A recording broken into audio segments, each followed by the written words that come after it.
Hello, my name is Brent Lord, and you are tuning in to the very first video of Midnight with God that I'm producing. You'll have to bear with me right now. I've come down with a cold that I'm slowly recovering from, and so my voice is a little bit rasp, but hopefully you can hear me relatively clearly. So, this first video, I'm going to be reading through the book of Genesis.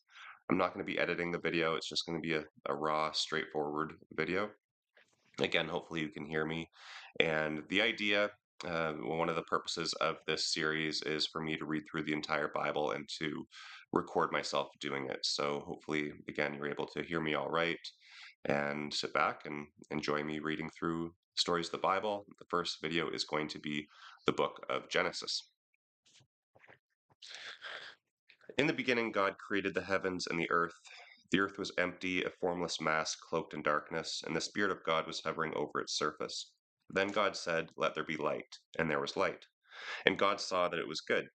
Then he separated the light from the darkness. God called the light day, and the darkness night.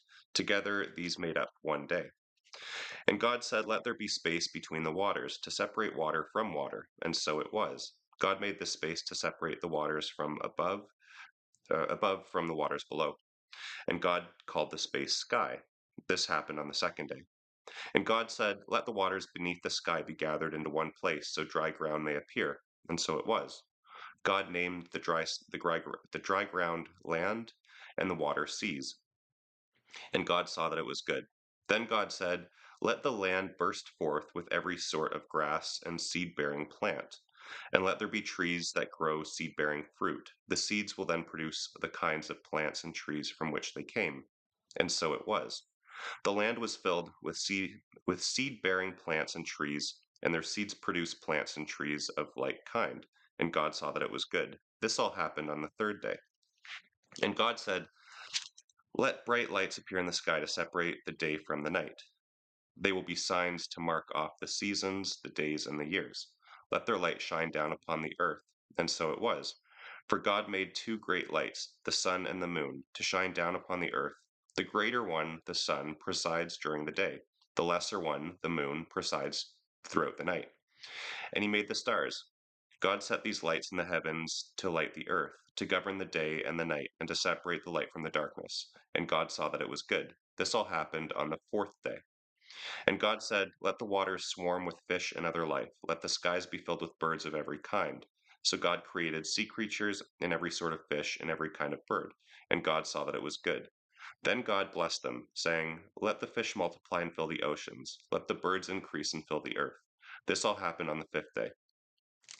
And God said, "Let the earth bring forth every kind of animal, livestock, small animals, and wildlife." And so it was. God made all sorts of wild animals, livestock, and small animals, each capable to reproduce more of its own kind. And God saw that it was good. Then God said, "Let us make people in our image, to be like ourselves. They will be masters over all life, the fish in the sea, the birds in the sky, and all the livestock, wild animals, and small animals." So God created people in his own image. God patterned them after himself. Male and female, he created them. God blessed them and told them, "Multiply and fill the earth and subdue it.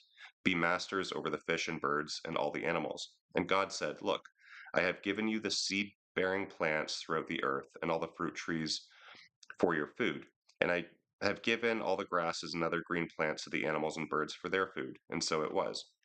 Then God looked over all he had made, and he saw that it was excellent in every way. This all happened on the sixth day. So the creation of the heavens and the earth and everything in them was completed. On the seventh day, having finished his task, God rested from all his work. And God blessed the seventh day and declared it holy, because it was the day that he rested from his work of creation. This is the account of the creation of the heavens and the earth. When the Lord made the heavens and the earth, there were no plants or grain growing on earth, for the Lord God had not sent any rain, and no one was there to cultivate the soil. But water came up from the ground and watered all the land. And the Lord God formed a man's body from dust of the ground and breathed into the breath of life. And the man became a living person. Then the Lord God planted a garden in Eden in the east, and there he placed the man he had created. And the Lord God planted all sorts of trees in the garden, beautiful trees that produced delicious fruit. At the center of the garden, he placed the tree of life and the tree of knowledge of good and evil. A river flowed from the land of Eden, watering the garden and then dividing into four branches. One of these branches is the Fishon, which flows around the entire land of Havilah, where gold is found. The gold of that land is exceptionally pure. Aromatic resin and oxen stone are also found there. The second branch is Gihon, which flows around the entire land of Cush. By the way, I'm probably going to butcher some of these words, so you'll just have to bear with me. Where was I? The third branch is Tigris, which flows to the east of Asher. The fourth branch is the Euphrates. The Lord God placed the man in the Garden of Eden to tend and care for it. But the Lord God gave him this warning: You may freely eat any fruit in the garden, except fruit from the tree of knowledge of good and evil. If you eat of its fruit, you will surely die. And the Lord God said, It is not good for the man to be alone. I will make a companion who will help him. So the Lord God formed from the soil every kind of animal and bird. He brought them to Adam to see what he would call them, and Adam chose a name for each one. He gave names to all the livestock, birds, and wild animals, but there still was no companion suitable for him. So the Lord God caused Adam to fall into a deep sleep. He took one of Adam's ribs and closed up the place from which he had taken it. Then the Lord God made a woman from the rib and brought her to Adam. At last, Adam exclaimed, She is part of my own flesh and bone. She will be called woman, because she was taken out of man. This explains why a man leaves his father and mother and is joined to his wife, and the two are united into one. Now, although Adam and his wife were both naked, neither of them felt any shame. Now the serpent was the shrewdest of the creatures that the Lord had made. Really, he asked the woman, did God really say that you must not eat any of the fruit in the garden? Of course we may eat it, the woman told him. It's only the fruit from the tree at the center of the garden that we are not allowed to eat. God says we must not eat it or even touch it, or we will die. You won't die, the serpent hissed. God knows your eyes will be opened when you eat it. You will become just like God, knowing everything, both good and evil. The woman was convinced. The fruit looked so fresh and delicious, and it would make her so wise, so she ate some of the fruit. She also gave some to her husband, who was with her. Then he ate it too. At the moment their eyes were opened, and they suddenly felt shame at their nakedness. They felt strung fig leaves together, or they strung fig leaves together around their hips to cover themselves. Toward evening, they heard the Lord God walking around in the garden, so they hid themselves among the trees. The Lord God called to Adam, "Where are you?" He replied, "I heard you, so I hid. I was afraid because I was naked." "Who told you that you were naked?" the Lord God asked. "Have you eaten the fruit I commanded you not to eat?" "Yes," Adam admitted, "but it was the woman you gave me who brought me the fruit, and I ate it." Then the Lord God asked the woman, "How could you do such a thing?" "The serpent tricked me," she replied. "That's why I ate it." So the Lord God said to the serpent, "Because you have done this, you will be punished. You are singled out from all the domestic and wild animals of the whole earth to be cursed. You will grovel in the dust as long as you live, crawling along on your belly. From now on, you and the woman will be enemies, and your offspring and her offspring will be enemies.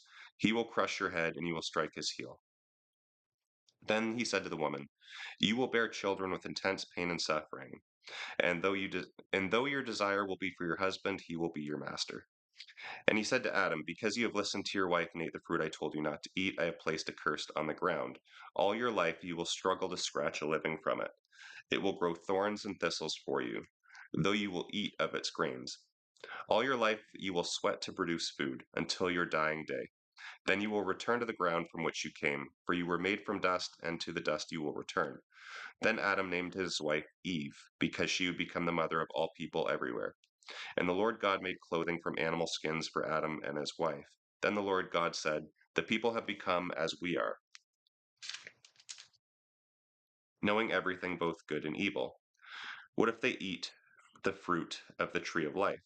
Then they will live forever." So the Lord God banished Adam and his wife from the Garden of Eden, and he sent Adam out to cultivate the ground from which he had been made. After banishing them from the garden, the Lord stationed mighty angelic beings to the east of Eden, and a flaming sword flashed back and forth, guarding the way to the tree of life. Now Adam slept with his wife Eve, and she became pregnant. When the time came, she gave birth to Cain, and she said, "With the Lord's help, I have brought forth a man." Later, she gave birth to a second son named Abel. When they grew up, Abel became a shepherd while Cain was a farmer. At harvest time, Cain brought to the Lord a gift of his farm produce, while Abel brought several choice lambs from the best of his flock.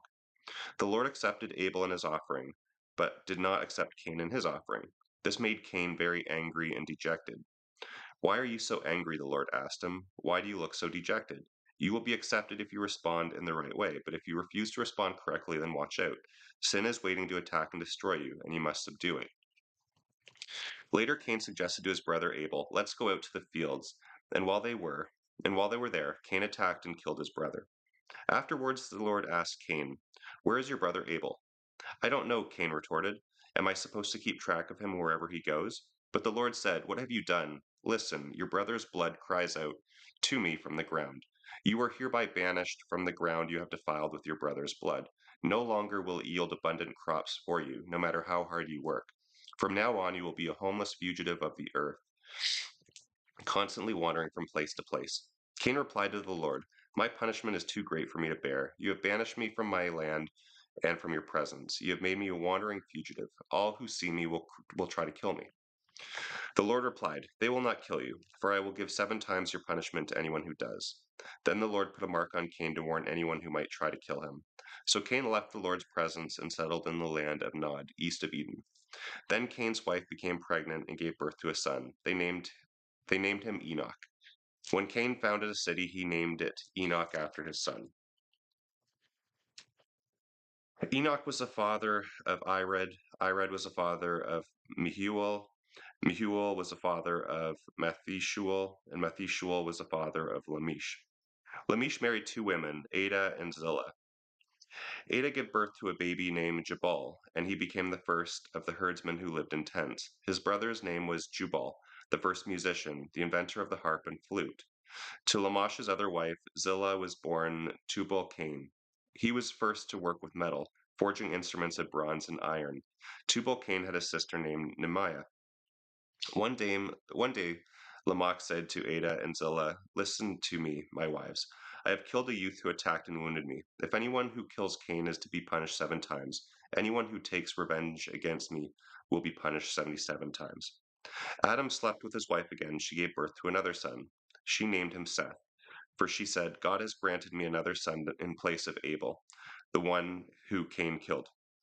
When Seth grew up, he had a son named Enosh. It was during his lifetime that people first began to worship the Lord.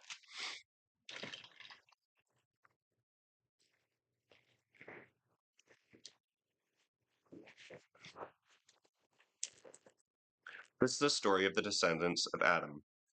When God created people, he made them in the likeness of God. He created them male and female, and he blessed them and called them human. When Adam was 130 years old, his son Seth was born, and Seth was the very image of his father. After the birth of Seth, Adam lived another 800 years, and he had other sons and daughters. He died at the age of 930. When Seth was 105 years old, his son Enosh was born. After the birth of Enosh, Seth lived another 807 years, and he had other sons and daughters. He died at the age of 912. When Enosh was 90 years old, his son Kenan was born. After his birth, After the birth of Kenan, Enosh lived another 815 years, and he had other sons and daughters. He died at the age of 905. When Kenan was 70 years old, his son Mahalalel was born. After the birth of Mahalalel, Kenan lived another 840 years, and he had other sons and daughters. He died at the age of 910. When Mahalalel was 65 years old, his son Jared was born. After the birth of after the birth of Jared, Mahalalel lived 830 years, another 830 years. He had other sons and daughters, and died at the age of 895. When Jared was 162 years old, his son Enoch was born. After the birth of Enoch, Jared lived another 800 years, and he had other sons and daughters. He died at the age of 962.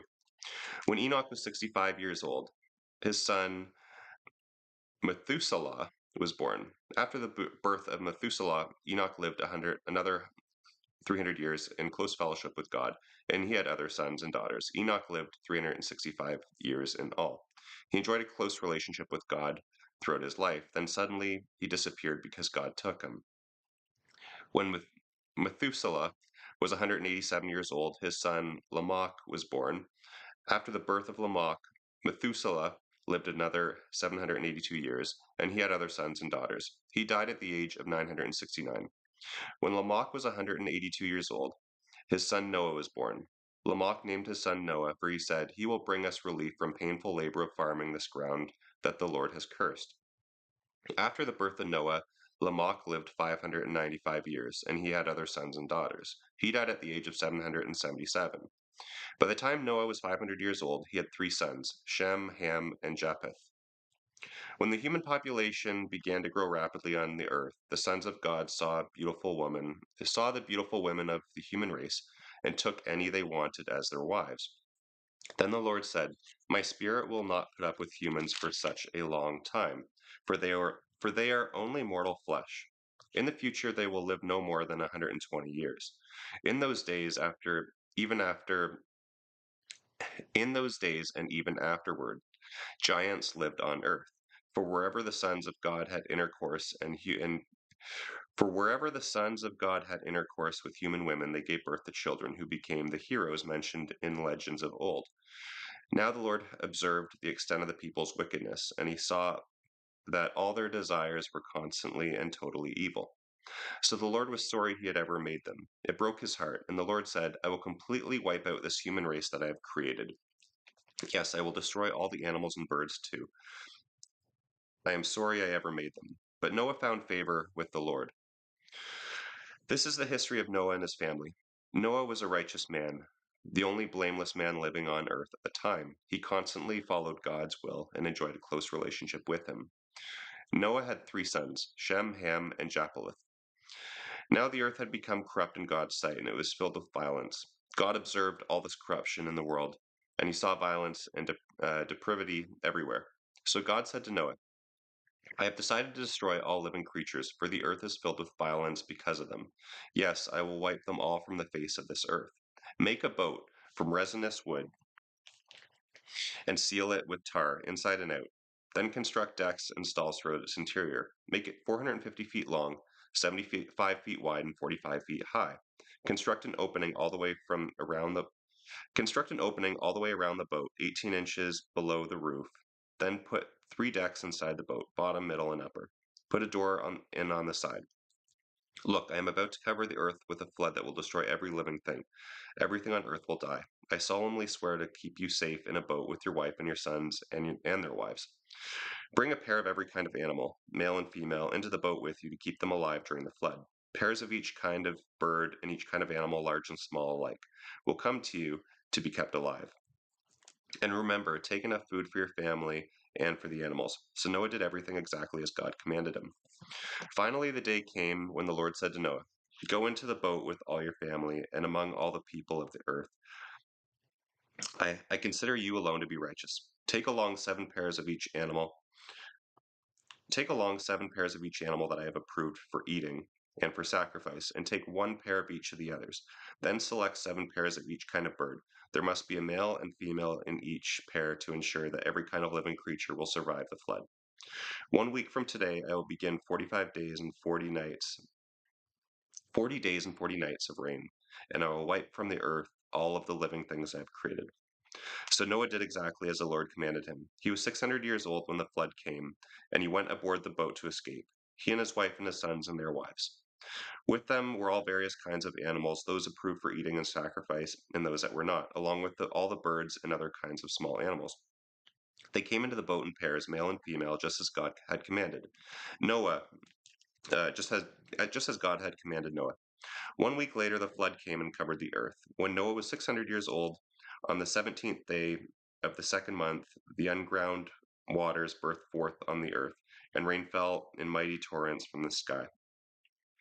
The rain continued to fall for 40 days and 40 nights, but Noah had gone into the boat that very day with his wife and his sons, Shem, Ham, and Japheth, and their wives.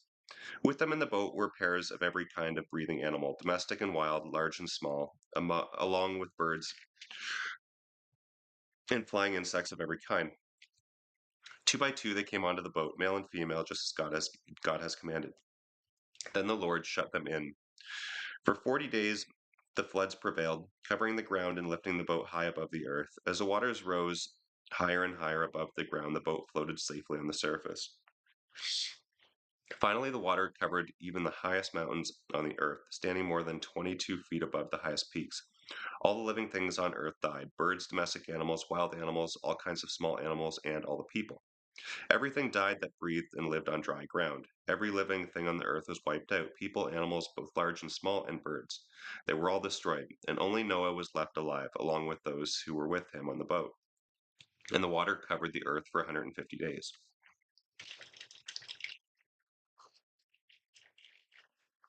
Hopefully, you're still able to hear me all right, given my cold. But the Lord remembered Noah and all the animals in the boat. He sent a wind to blow across the waters, and the floods began to disappear. The groundwater sources ceased their gushing, and the torrential rains stopped. So the flood gradually began to recede. After 150 days, exactly 5 months from the time the flood began, the boat came to a rest on the mountain of Ararat. 2.5 months later, as waters continued to go down, other mountain peaks began to appear. After another 45 days, after another 40 days, Noah opened the window he had made in the boat and released a raven that flew back and forth until the earth was dry. Then he sent out a dove to see if it could find dry ground, but the dove found no place to land because the water was still too high. So it returned to the boat, and Noah held out his hand and drew the dove back inside. 7 days later, Noah released the dove again. This time, toward the evening, the bird returned to him with a fresh olive leaf in its beak. Noah now knew that the water was almost gone. A week later, he released the dove again, and this time it did not come back. Finally, when Noah was 601 years old, 10.5 months after the flood began, Noah lifted back the cover to look, and the water was drying up. 2 more months went by, and at last the earth was dry. Then God said to Noah, "Leave the boat, all of you. Release all of the animals and the birds so they can breed and reproduce in great numbers." So Noah, his wife, and his sons and their wives left the boat, and all the various kinds of animals and birds came out, pair by pair. Then Noah built an altar to the Lord and sacrificed on it the animals and the birds that had been approved for that purpose. And the Lord was pleased with the sacrifice and said to himself, "I will never again curse the earth, destroying all the living things, even though people's thoughts and actions are bent towards evil from childhood. As long as the earth remains, there will be springtime and harvest, cold and heat, winter and summer, day and night." God blessed Noah and his sons and told them, "Multiply and fill the earth. All the wild animals, large and small, all the birds and fish will be afraid of you. I have placed them in your power. I've given them to you for food, just as I have given you grain and vegetables. But you must never eat animals that still have their lifeblood in them, and murder is forbidden. Animals that kill people must die, and anyone who murders must be killed. Yes, you must execute anyone who murders another person. For to kill a person is to kill a living being made in God's image. Now you must have many children and repopulate the earth. Yes, multiply and fill the earth." Then God told Noah and his sons, "I am making a covenant with you and your descendants, and with the animals you brought with you, all the birds and livestock and wild animals. I solemnly promise never to send another flood to kill all the living creatures and destroy the earth." And God said, "I am giving you a sign as evidence of my eternal covenant with you and all living creatures. I have placed my rainbow in the clouds. It is a sign of my permanent promise to you and the earth. When I send clouds over the earth, the rainbow will be seen in the clouds, and I will remember my covenant with you and with everything that lives. Never again will there be a flood that will destroy all life. When I see the rainbow in the clouds, I will remember the eternal covenant between God and every living creature on earth." Then God said to Noah, "Yes, this will be the sign of my covenant with all the creatures on the earth." Shem, Ham, and Japheth, the three sons of Noah, survived the flood with their father. Ham is the ancestor of the Canaanites. From these three sons of Noah came all the people now scattered across the earth. After the flood, Noah became a farmer and planted a vineyard. One day he became drunk on some wine, and he had made. One day he became drunk on some wine he had made, and lay naked in his tent. Ham, the father of Canaan, saw that his father was naked, and went outside and told his brothers. Shem and Japheth took a robe, held it over their shoulders, walked backwards into the tent, and covered their father's naked body. As they did this, they looked the other way, so that they wouldn't see him naked. When Noah woke up from his drunken stupor, he learned what Ham, his youngest son, had done. He then cursed the descendants of Canaan, the son of Ham. A curse is on the Canaanites. May they be the lowest servants to the descendants of Shem and Japheth. Then Noah said, May Shem be blessed by the Lord my God, and may Canaan be his servant. May God enlarge the territory of Japheth, and may he share prosperity of Shem, and let Canaan be his servant. Noah lived another 350 years after the flood. He was 950 years old when he died.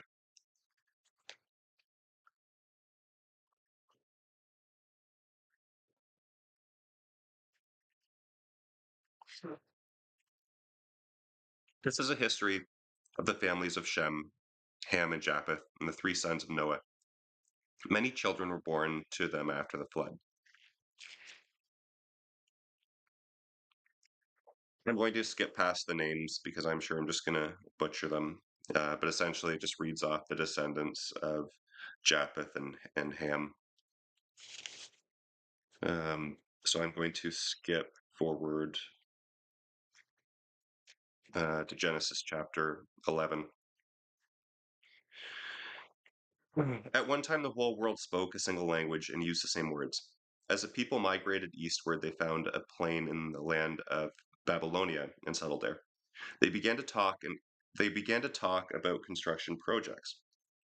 Come, they said, let's make great piles of burnt brick and collect natural asphalt to use as mortar. Let's build a great city with a tower that reaches to the skies, a monument to our greatness. This will bring us together and keep us from scattering all over the world. But the Lord came down to the city and to the tower that the people were building. Look, he said, if they can accomplish this when they have just begun to take advantage of their common language and political unity, just think of what they will do later.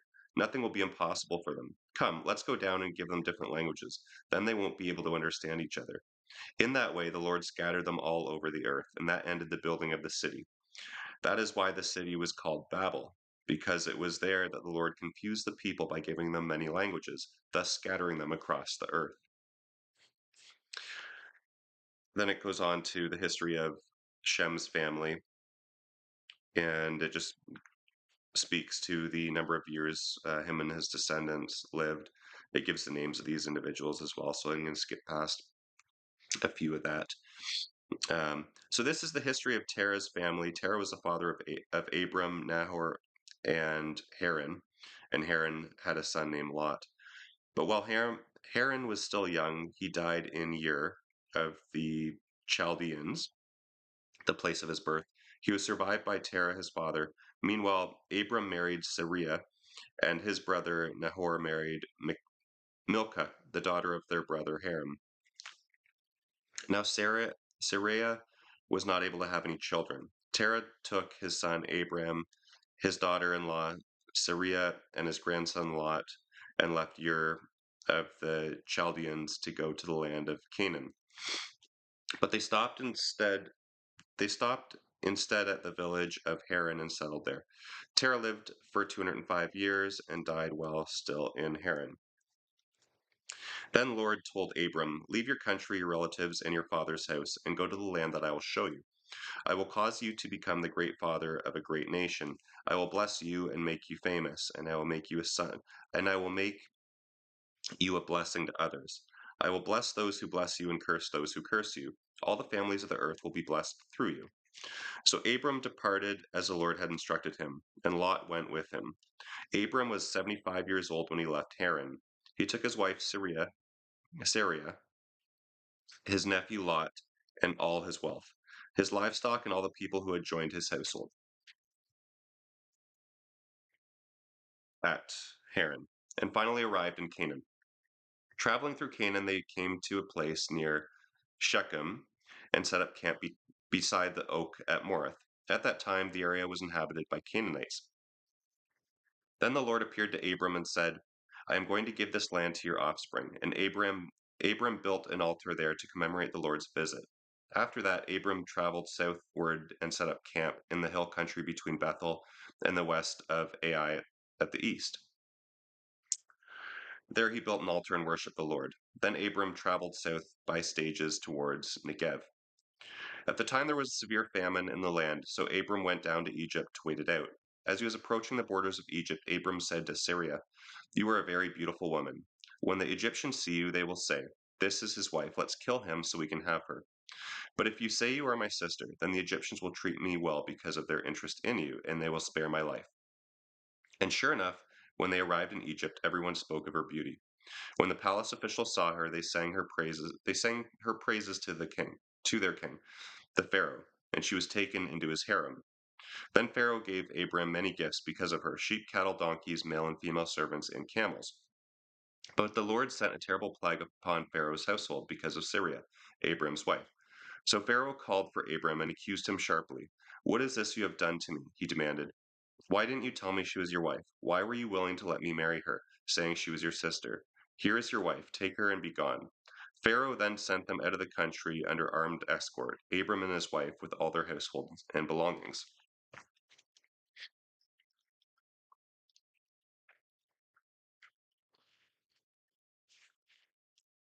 So they left Egypt, traveled north into Negev, Abram and his wife, and Lot, and all that they owned. For Abram was very rich in livestock, silver, and gold.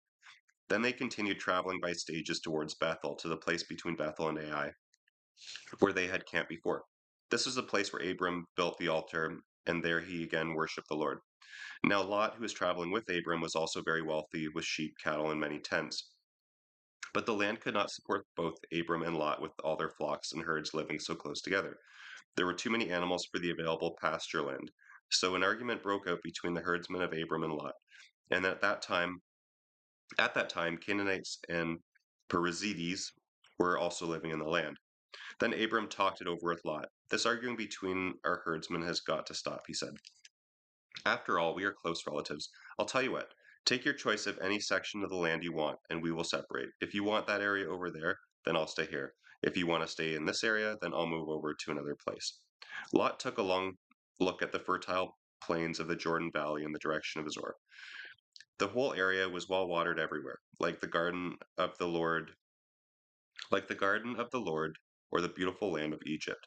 This was before the Lord had destroyed Sodom and Gomorrah. Lot chose the land for himself. Lot chose that land for himself, the Jordan Valley to the east of him. He went there with his flocks and servants and parted company with his uncle Abram. So while Abram stayed in the land of Canaan, Lot moved his tents to a place near Sodom among the cities of the plain. The people of this area were unusually wicked and sinned greatly against the Lord. After Lot was gone, the Lord said to Abram, "Look as far as you can see in every direction. I am going to give you all this land, or I'm going to give all this land to you and your offspring as a permanent possession, and I'm going to give you many descendants that, like dust, they cannot be counted. Take a walk in every direction and explore the new possessions I am giving you." Then Abram moved his camp to the oak grove owned by Mamre, which is at Hebron. Then he, then there he built an altar to the Lord. Sorry, my cat is trying to drink my beverage. After Lot was gone, the Lord said to Abram, oh, sorry, I'm repeating myself. Okay. After this time, war broke out in the region. King Amraphel of Babylonia, King Uriah of Elasar, King Kedorlaomer of Elam. I told you I was going to butcher a lot of these names. And King Tidal of Goim fought against King Bera of Sodom, King Bersha of Gomorrah, King Shinab of Admah, King Shabar of Zeboim, and King of Bela. It looks like, okay, so several, I'm just going to summarize some of this because I can't pronounce these names. So some of the kings formed an alliance and mobilized their armies in Siddim Valley. For 12 years, they had all been subject to King Kedorlaomer, but now in the 13th year they rebelled. 1 year later, Kedorlaomer and his allies arrived. They conquered the Rephaites in Ashtaroth, the Zudis and Ham.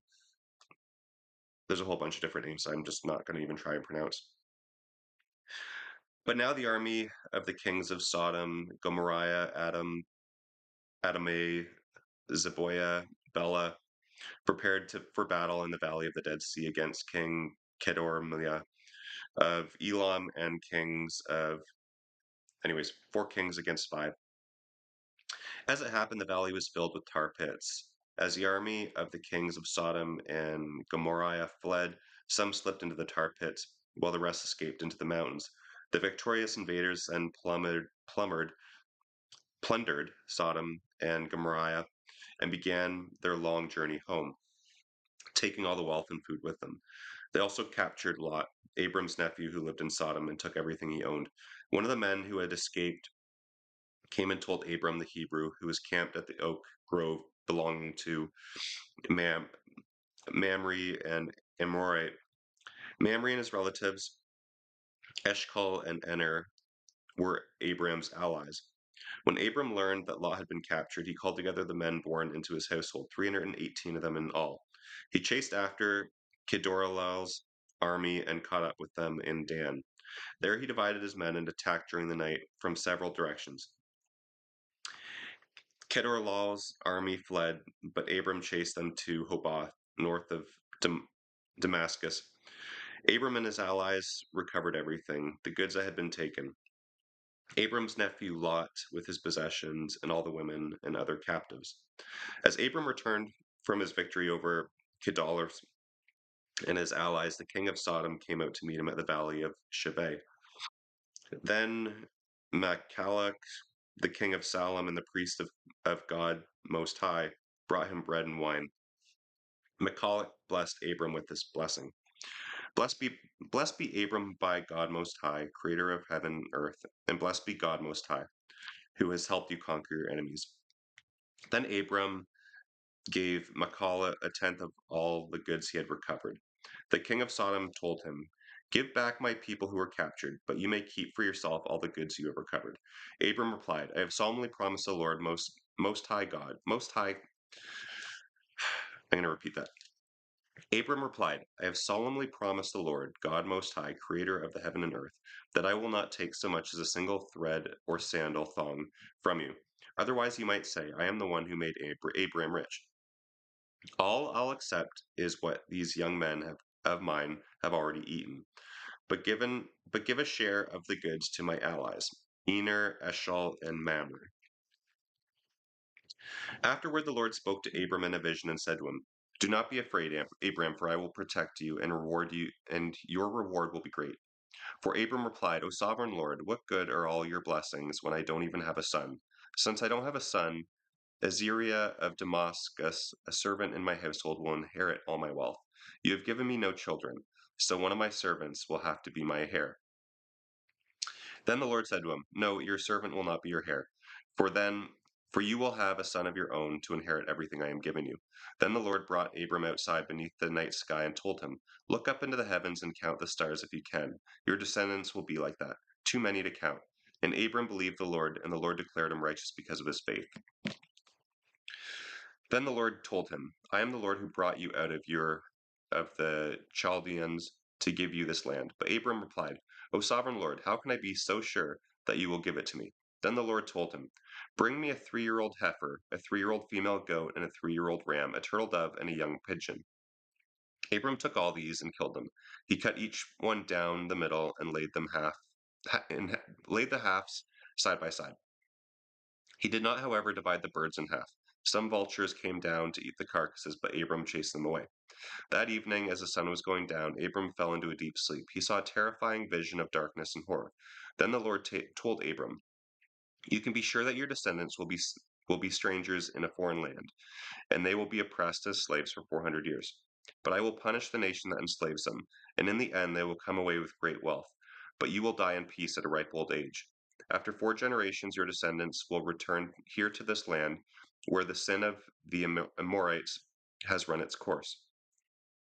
As the sun went down, it became dark. Abram saw a smoking firepot and a flaming torch pass between the halves of the carcasses. So the Lord made a covenant with Abram that day and said, "I have given this land to your descendants, all the way from the border of Egypt to the great Euphrates River, the land of the Kenites, Canaanites, Cadmonites, Hittites, Pritties, and all these other names that I can't pronounce. But Sarai, Abram's wife, had no children. So Sarai took her servant, an Egyptian woman named Hagar, and gave her to Abram so that she could bear his children. The Lord has kept me from having any children, Sarai said to Abram. Go and sleep with my servant. Perhaps I can have children through her. And Abram agreed. So Sarai's wife took Hagar, the Egyptian servant, and gave her to Abram as a wife. This happened 10 years after Abram first arrived in the land of Canaan.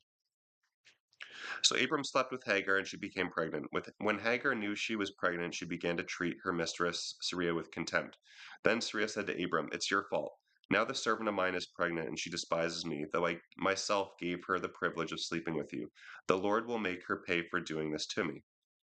Abram replied, Since she is your servant, you may deal with her as you see fit. So Sarai treated her harshly, and Hagar ran away. The angel of the Lord found Hagar beside a desert spring along the road to Shur. The angel said to her, Hagar, Sarai's wife, where have you come from and where are you going? I am running away from my mistress, she replied. Then the angel of the Lord said, Return to your mistress and submit to her authority. The angel added, I am giving you more descendants than you can count.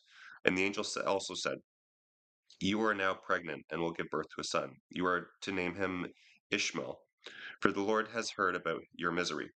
This son of yours will be a wild one, free and untamed like a wild donkey. He will be against everyone, and everyone will be against him. Yet he will live at odds with the rest of yet yes, he will live at odds with the rest of his brothers. Thereafter Hagar referred to the Lord who had spoken to her as the God who sees me. For she said, I have seen the one who sees me.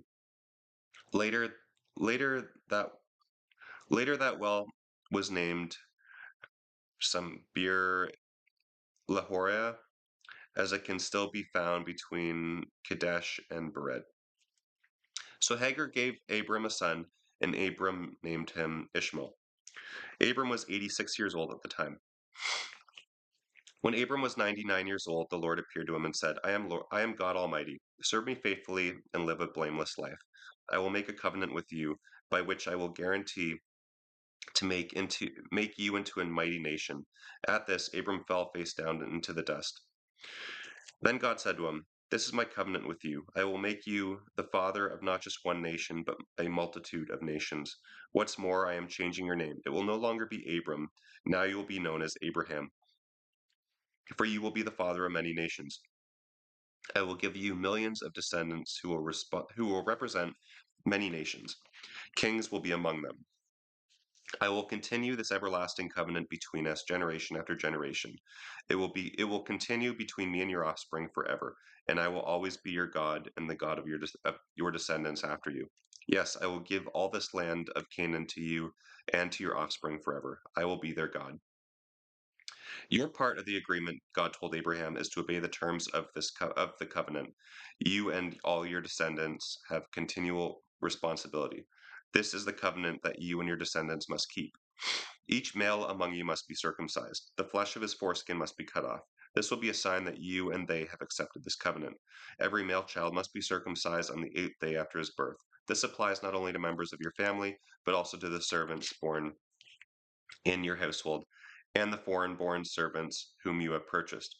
All must be circumcised. Your bodies will thus bear the mark of my everlasting covenant. Anyone who refuses to be circumcised will be cut off from the covenant family and for violating the covenant. Then God asked, Regarding Sarai your wife, her name will no longer be Sarai. From now on you will call her Sarah, and I will bless her and give you a son from her. Yes, I will bless her richly, and she will become the mother of many nations.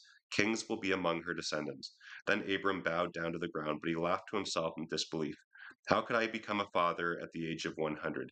He wondered. Besides, Sarah is 90. How could she have a baby? And Abram said to God, Yes, may Ishmael enjoy your special blessing.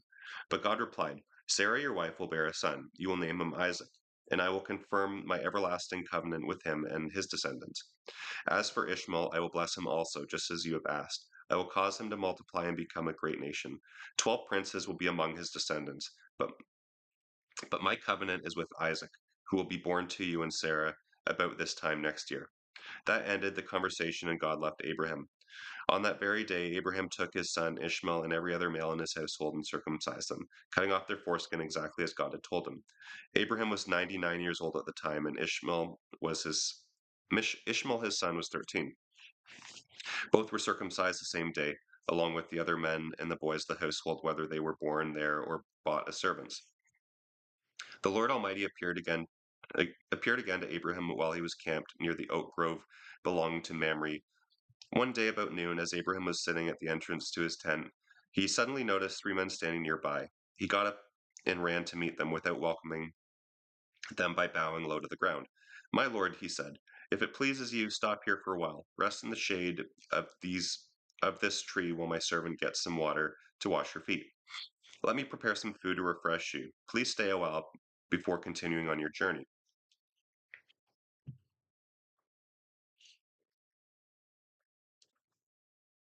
All right, they said. Do do as you have said. So Abraham ran back to the tent and said to Sarah, quick, get 3 measures of your best flour and bake some bread. Then Abraham ran out to the herd and chose a fat calf and told the servant to hurry and butcher it. When the food was ready, he took some cheese curds and milk and the roasted meat, and he served it to the men. As they ate, Abraham waited on them beneath the trees. Where is Sarah, your wife? They asked him. In the tent, Abraham replied. One of them said, Then one of them said, about this time next year I will return, and your wife Sarah will have a son. Now Sarah was listening to this conversation from a tent nearby. And since Abraham and Sarah were both very old, Sarah was long past the age of having children. She laughed silently to herself. How could a worn out woman like me have a baby, she thought, and when my master, my husband, is also so old? Then the Lord said to Abraham, why did Sarah laugh? Why did she say, can an old woman like me have a baby? Is there anything too hard for the Lord? About a year from now, just as I told you, I will return, and Sarah will have a son. Sarah was afraid, so she denied that she had laughed. But he said, that is not true. You did laugh. Then the men got up from their meal and started on towards Sodom. Abraham went with them part of the way.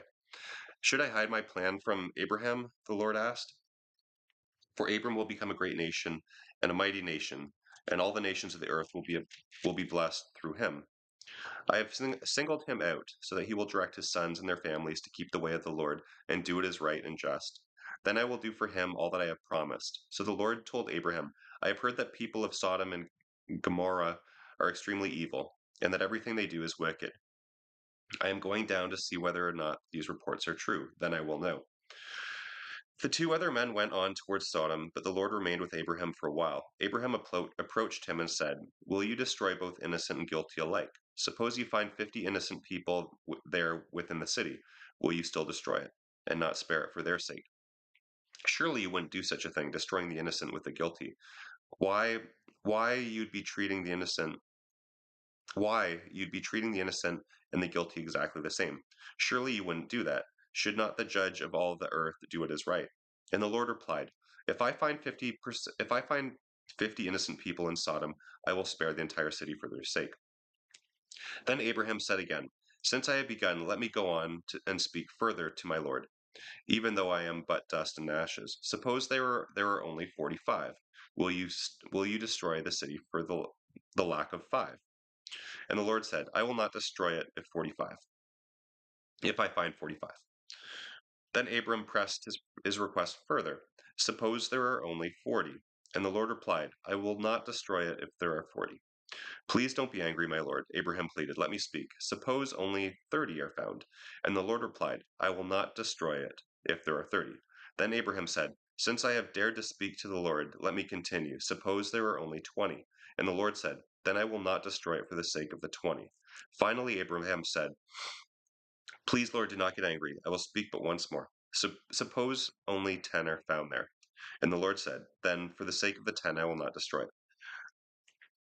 The Lord went on his way when he had finished his conversation with Abraham, and Abraham returned to his tent. That evening, the two angels came to the entrance of the city of Sodom, and Lot was sitting there as they arrived. When they saw them, he stood up to meet them. Then he welcomed them and bowed low to the ground. My lords, he said, come to my home to wash your feet, and be my guest for the night. You may then get up in the morning as early as you like, and be on your way again. Oh no, they replied, we'll just spend the night out here in the city square. But Lot insisted, so at last they went home with him. He set a great feast before them, complete with fresh bread made without yeast. After the meal, as they were preparing to retire for the night, all the men of Sodom, young and old, came from all over the city and surrounded the house. They shouted to Lot, Where are the men who came to spend the night with you?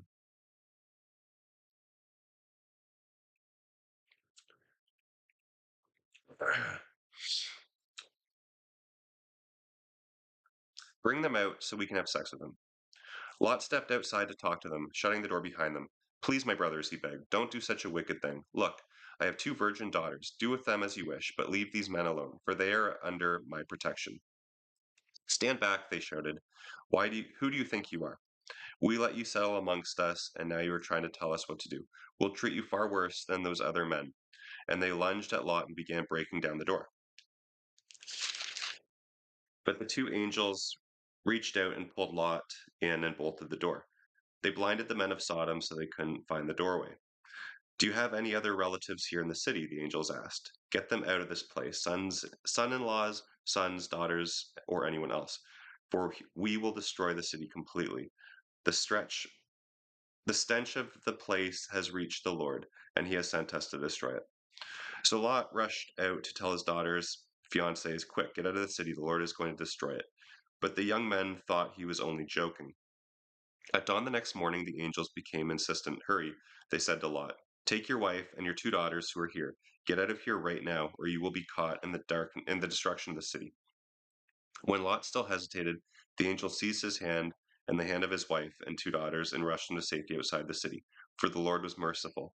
Run for your lives, the angels warned. Do not stop anywhere in the valley and do not look back. Escape to the mountains or you will die. Oh no, my lords, please, Lot begged. You have been so kind to me and saved my life, and you have granted me such mercy, but I cannot go to the mountains. Disaster would catch up to me there, and I would soon die. See, there is a small village nearby. Please let me go there instead. Don't you see how small it is? Then my life will be saved. All right, the angel said, I will grant your request. I will not destroy that little village, but hurry, for I can do nothing until you are there. From that time on, the village was known as Zor. The sun was rising as Lot reached the village, and the Lord rained down fire and burning sulfur from the heavens on Sodom and Gomorrah. He utterly destroyed them along with the other cities and villages of the plain, eliminating all life, people, plants, and animals alike. But Lot's wife looked back as she was following along behind him, and she became a pillar of salt. The next morning Abraham was up early and hurried out to the place where he had stood in the Lord's presence. He looked out across the plain of Sodom and Gomorrah and saw columns of smoke and fumes as from a furnace rising from the cities there. But God had listened to Abraham's request and kept Lot safe, removing him from the disaster that engulfed the cities on the plain. Afterward, Lot left Zor because he was afraid of the people there, and he went to live in a cave in the mountains with his two daughters. One day, the older daughter said to her sister, There isn't a man anywhere in this entire area for us to marry, and our father will soon be too old to have children. Come, let's get him drunk with wine, and then we will sleep with him. That way we will preserve our family line through our father. So that night they got him drunk, and the older daughter went in and slept with her father. He was unaware of her lying down or getting up again. That next morning, the older daughter said to her younger sister, I slept with her father last night. Let's get him drunk with wine again tonight, and you go in and sleep with him. That way our family line will be preserved. So that night they got him drunk again, and the younger daughter went in and slept with him. As before, he was unaware of her lying down or getting up, so both of Lot's daughters became pregnant by their father.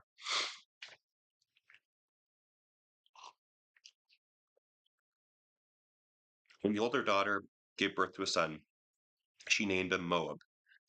He became the ancestor of the nation known as the Moabites. When the younger daughter gave birth to a son, she named him Ben-Ami. He became the ancestor of the nation now known as the Ammonites. Now Abraham moved south to Negev and settled for a while between Kadesh and Shur at a place called Gerar. Abraham told the people there that his wife Sarah was his sister. So King Abimelech sent for her and brought her to and he and had her brought to him at his palace. But one night God came to Abimelech in a dream and told him, You are a dead man, for that woman you took is married. But Amalek had not slept with her yet, and he said, Lord, will you kill an innocent man? Abraham told me she is my sister. So and she herself said, Yes, he is my brother. I acted in complete innocence. Yes, I know you are innocent, God replied. That is why I kept you from sinning against me. I did not let you touch her. Now return her to her husband, and he will pray for you, for he is a prophet. Then you will live. But if you don't return her to him, you can be sure that you and your entire household will die." Abimelech got up early next morning and hastily uh, called a meeting of all his servants. When he told them what had happened, great fear swept among the crowd. Then Abimelech called for Abraham. "What is this you have done to us?" he demanded.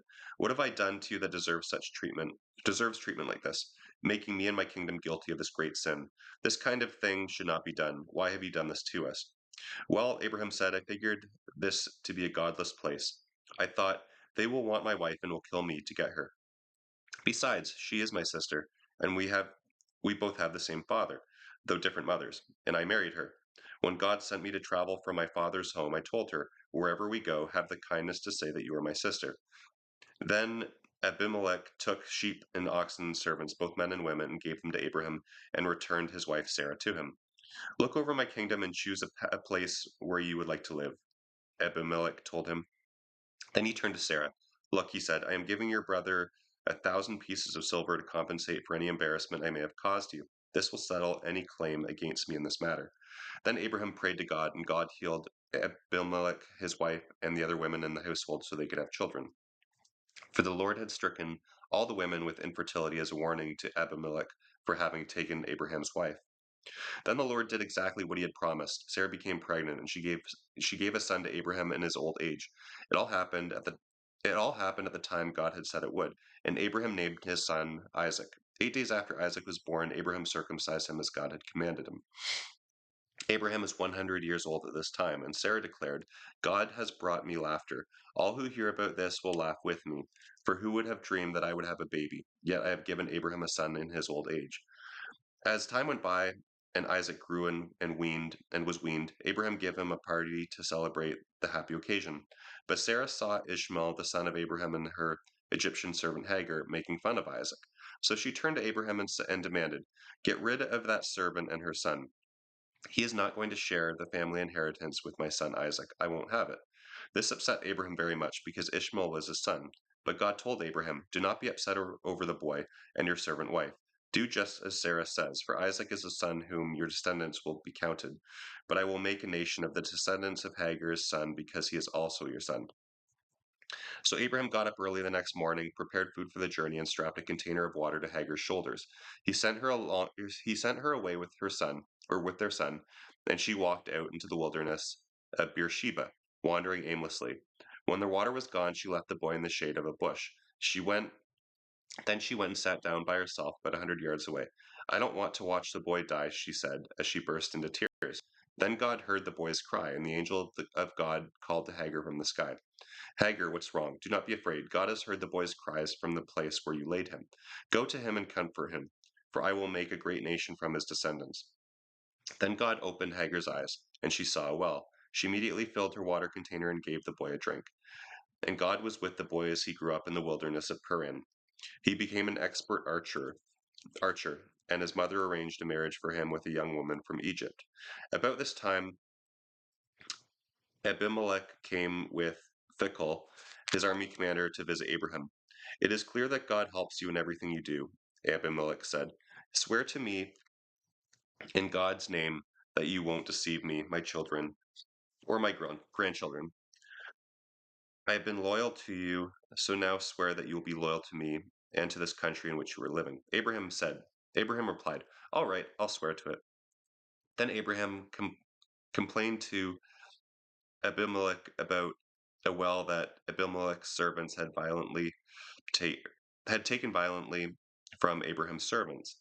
"This is the first I've heard of it," Abimelech said, "and I have no idea who is responsible.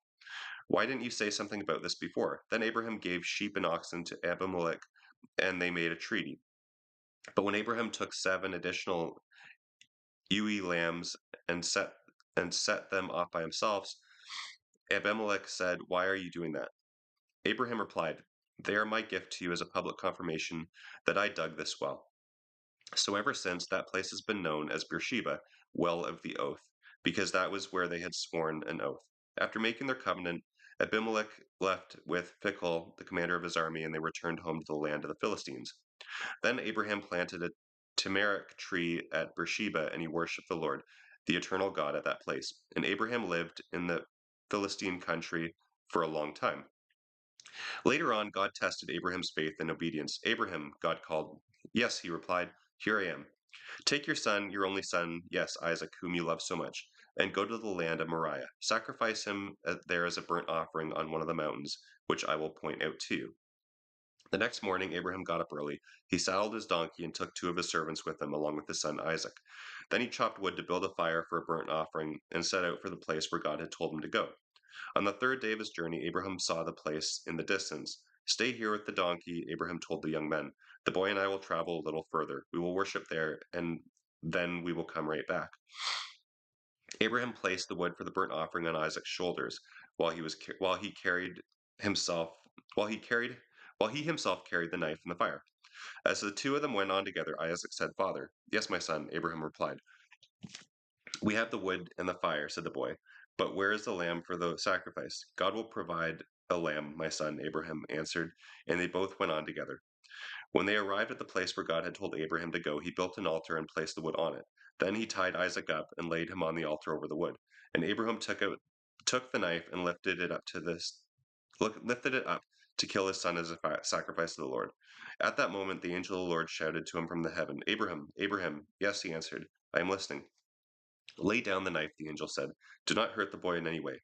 For now I know that you truly fear God. You have not withheld even your beloved son from me." Then Abraham looked up and saw a ram caught by its horns in a bush. So he took the ram and sacrificed it as a burning offering on the altar in the place of his son.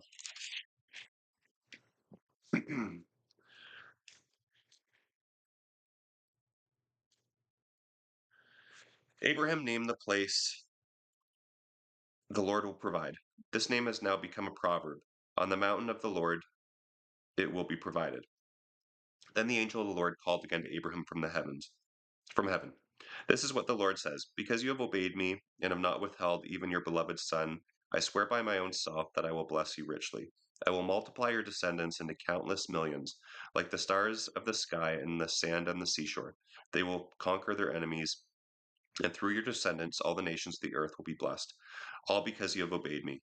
They will be then they will then they returned to Abraham's young men and traveled home again to Beersheba, where Abraham lived for quite some time. Soon after this, Abraham heard that Milcah, his brother Nahor's wife, had borne Nahor 8 sons. The oldest was Uz, I think that's how you pronounce it. The next oldest was Buz, followed by Kemuel, and then there's a bunch of other names I can't pronounce. Um, and it just goes on. Then Sarah was 127 years old, or sorry, when Sarah was 127 years old, she died at Arba, now called Hebron, in the land of Canaan. There Abraham mourned and wept for her. Then, leaving her body, he went to the Hittite elders and said, "Here I am, a stranger in a foreign land, with no place to bury my wife. Please let me have a place of land for a burial plot." The Hittites replied to Abraham, "Certainly, for you are an honored prince among us. It will be a privilege to have you choose the finest of our tombs so you can bury her there." Then Abraham bowed low before them and said, "Since this is how you feel, be so kind as to ask Ephron, son of Zohar, to let me have the cave of Macpelah down at the end of this field. I want to pay the full price, of course, whatever it is publicly agreed upon, so I may have a permanent burial place for my family." Ephron was sitting there among the others, and he answered Abraham as the others listened. Speaking publicly before all the elders of the town, "No, sir," he said to Abraham, "please listen to me. I will give you the cave and the field. Here in the presence of my own people, I give it to you. Go and bury your dead." Abraham bowed again to the people of the land, and he replied to Ephron as everyone listened. "No, listen to me," he insisted. "I will buy it from you. Let me pay the full price of the field so I can bury my dead there." "Well," Ephron answered, "the land is worth 400 pieces of silver. But what is that between friends? Go ahead and bury your dead." So Abraham paid Ephron the amount he had suggested, 400 pieces of silver, as was publicly agreed. He bought the plot of land belonged to Ephraim at Machpelah near Mamre. This included the field, this included the field, the cave that it was in, and all the trees nearby. They became Abraham's permanent possession by the agreement made in the presence of the Hittite elders at the city gate. So Abraham buried Sarah there in Canaan, in the cave of Machpelah, where, yeah, I can't pronounce it. The field and the caves were sold to Abraham by the Hittites as a permanent burial place. Abraham was now a very old man, and the Lord had blessed him in every way. One day Abraham said to the man in charge of his household, who was his oldest servant, "Swear by the Lord, the God of heaven and earth, that you will not let my son marry one of those local Canaanite women. Go instead to my homeland, to my relatives, and find a wife there for my son Isaac." The servant asked, "But suppose I can't find a young woman who will travel so far from home. May I then take Isaac there to live among your relatives?" "No," Abraham warned. "Be careful never to take my son there, for the Lord God of heaven, who took me from my father's home and my native land, solemnly promised to give this land to my offspring. He will send his angel ahead of you, and he will see to it that you find a young woman there to be my son's wife. If she is unwilling to come back with you, then you are free from this oath. But under no circumstances are you to take my son there." So the servant took a solemn oath that he would follow Abraham's instructions. He loaded 10 of Abraham's camels with gifts and set out, taking with him the best of everything his master owned. He traveled to Aram Naharaim and went to the village where Abraham's brother Nahor had settled. There the servant made the camels kneel down beside a well just outside the village. It was evening, and the women were coming out to draw water. "O Lord, God of my master," he prayed, "give me success and show kindness to my master Abraham. Help me to accomplish the purpose of my journey. See, here I am, standing beside the spring, and the young women of the village are coming out to draw water. This is my request. I will ask one of them for a drink. If she says yes, certainly, and I will water your camel too. Let her be the one you have appointed as Isaac's wife. By this I will know that you have shown kindness to my master." As he was still praying, a young woman named Rebekah arrived with a water jug on her shoulder. Her father was Bethuel, who was the son of Abraham's brother Nahor and his wife Milcah. Now Rebekah was very beautiful, and she was a virgin. No man had ever slept with her. She went down to the spring, filled her jug, and came up again. Running over to her, the servant asked, "Please give me a drink." "Certainly, sir," she said, as she quickly lowered the jug for him to drink. When he had finished, she said, "I'll draw water for your camels too until they have had enough." So she quickly emptied the jug into the watering trough and ran down to the well again. She kept carrying water to the camels until they had finished drinking. The servant watched her in silence, wondering whether or not she was the one the Lord intended him to meet. Then at last, when the camel had finished drinking, he gave her a gold ring for her nose and 2 large gold bracelets for her wrists. Whose daughter are you?" he asked. "Would your father have any room to put us up for the night?"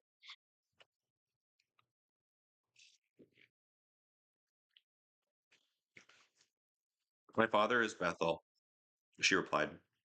"My grandparents are Nahor and Milcah. Yes, we have plenty of straw and food for the camels, and we have a room for guests." The man fell down to the ground and worshipped the Lord. "Praise be to the Lord, the God of my master Abraham," he said. "The Lord has been so kind and faithful to Abraham, for he has led me straight to my master's relatives." The young woman ran home to tell her family about what had happened. Now Rebekah had a brother named Laban. When he saw the nose ring and bracelets on his sister's wrist, and when he heard her story, he rushed out to the spring where the man was still standing beside his camels. Laban said to him, "Come and stay with us, you who are blessed by the Lord. Why do you stand here outside the village when we have a room all ready for you and a place prepared for the camels?" So the man went home with Laban, and Laban unloaded the camels, gave him straw to bed them down, fed them, and provided water for the camel drivers to wash their feet. Then supper was served. But Abraham's servant said, "I don't want to eat until I have told you why I have come." "All right," Laban said, "tell us your mission." "I am Abraham's servant," he explained, "and the Lord has blessed my master richly. He has become a great man. The Lord has given him flocks of sheep and herds of cattle, a fortune in silver and gold, and many servants and camels and donkeys. When Sarah, my master's wife, was very old, she gave birth to my master's son, and my master has given him everything he owns. And my master made me swear that I would not let Isaac marry one of the local Canaanite women. Instead, I was to come to his relatives here in a far off land, to his father's home. I was told to bring back a young woman for her from here to marry his son. But I suppose I can't find a young woman willing to come back with me. I asked him, "Will you?" He told me, "For the Lord in whose presence I have walked will send his angel with you and will make your mission successful. Yes, you must get a wife for my son from among my relatives, from my father's family. But if you go to my relatives and they refuse to let her come, you will be free from your oath." So this afternoon, when I came to the spring, I prayed this prayer: "O Lord, the God of my master Abraham, if you are planning to make my mission a success, please guide me in a special way. Here I am, standing beside the spring.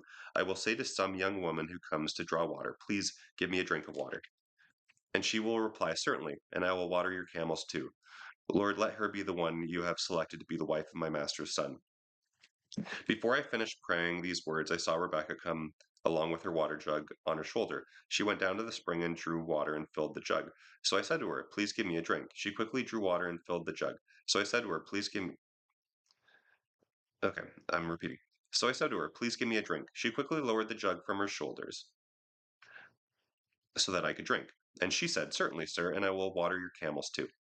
And she said, and she said, "When I asked her whose daughter she was, she told me, 'My father is Bethuel, son of Nahor, and his wife Milcah.' So I gave her the ring and the bracelet, and I bowed my head and worshipped the Lord, and praised the Lord, the God of my master, Abraham, because he had led me along the right path to find a wife from the family of my master's relatives. So tell me, will you or won't you show true kindness to my master? When you tell me, then I'll know what my next step should be, whether to move this way or that." Then Laban and Bethuel replied, "The Lord has obviously brought you here, so what can we say? Here is Rebekah. Here is Rebekah. Take her and go. Yes, let her be the wife of your master's son, as the Lord has directed." At this reply, Abraham's servants bowed to the ground and worshipped the Lord. Then he brought out silver and gold jewelry and lovely clothing for Rebekah. He also gave valuable presents to her mother and brother. Then they had supper, and the servant and the men with him stayed there overnight. But early the next morning he said, "Send me back to my master." "But we want Rebekah to stay here at least 10 days," her brother and mother said. "Then she can go." But he said, "Don't hinder my return. The Lord has made my mission successful, and I want to report back to my master." Well, they said, "We'll call Rebekah and ask her what she thinks." So they called Rebekah.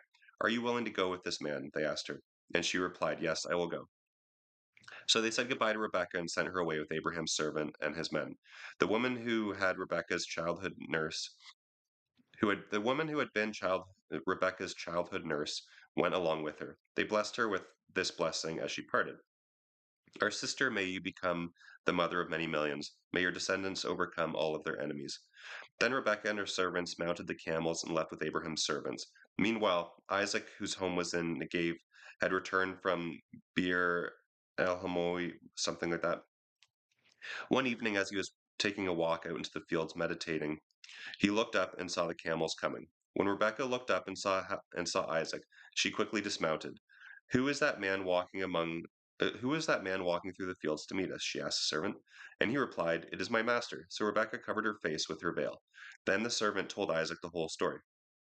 And Isaac brought Rebekah into his mother's tent, and she became his wife. He loved her very much, and she was a special comfort to him after the death of his mother. Now Abraham married again. Keturah was his new wife, and she bore him a whole bunch of people, a bunch of names that I can't pronounce. Abraham left everything he owned to his son Isaac, but before he died, he gave gifts to the son of his concubines and sent them off to the east away from Isaac. Abraham lived for 175 years, and he died at a ripe old age, joining his ancestors in death. His sons Isaac and Ishmael buried him in the cave of Machpelah near Mamre in the field of Epron, son of Zohal and Hittite. This was the field that Abraham had purchased from the Hittites, where he had buried his wife Sarah. After Abraham's death, God poured out rich blessings on Isaac, who settled near Beer something in the Negev. This is a history of the descendants of Ishmael, the son of Abraham, through Hagar's son, Egyptian through Hagar, Sarah's Egyptian servant. And then it goes on to list a whole bunch of different names. Ishmael finally died at the age of 137 and joined his ancestors in death. Ishmael's descendants were scattered across the country from Havilah to Shur, which is east of Egypt in the direction of Ashur. The clans descended from Ishmael camped close to one another. This is the history of the family of Isaac, the son of Abraham. When Isaac was 40 years old, he married Rebekah, the daughter of Bethuel, the Aramean from Padam Aram, and the sister of Laban. Isaac pleaded with the Lord to give Rebekah a child because she was childless. So the Lord answered Isaac's prayer, and his wife became pregnant with twins. But the two children struggled with each other in her womb. So she went and asked the Lord about it. Why is this happening to me? The Lord told her, the sons in your womb will become two rival nations. One nation will be stronger than the other. The descendants of your older son will serve the descendants of your younger son. And when the time came, the twins were born. The first was very red at birth. He was covered with so much hair that one would think he was wearing a piece of clothing. So they called him Esau. Then the other twin was born with his hand grasping Esau's heel. So they called him Jacob. Isaac was 60 years old when the twins were born.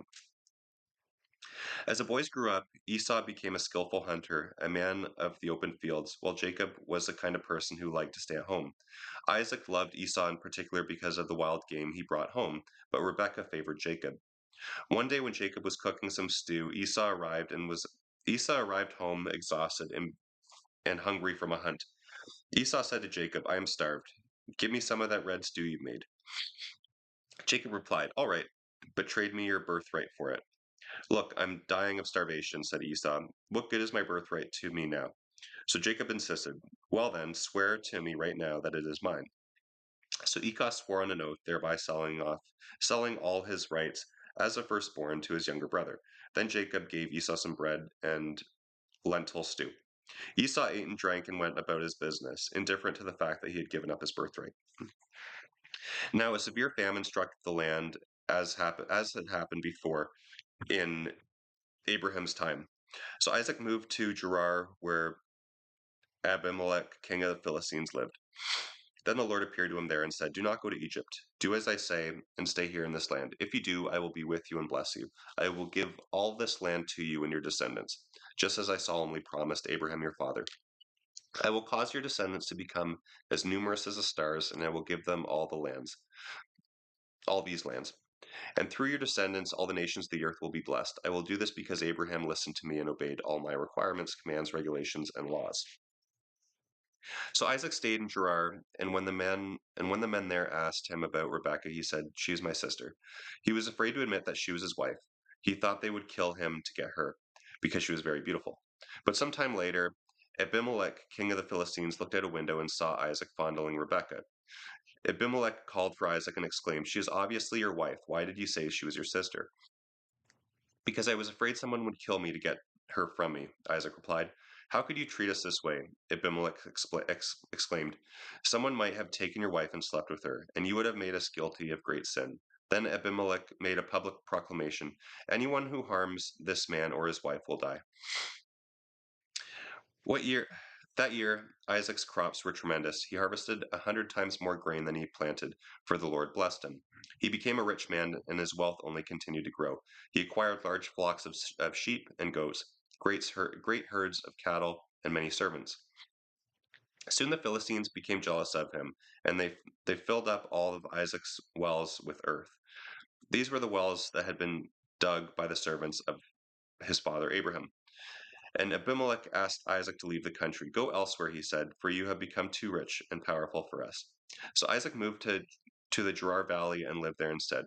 He reopened the wells his father had dug, which the Philistines had filled in after Abraham's death. Isaac renamed them using the names Abraham had given them. His shepherds also dug in to the Gerar Valley and found a gushing spring.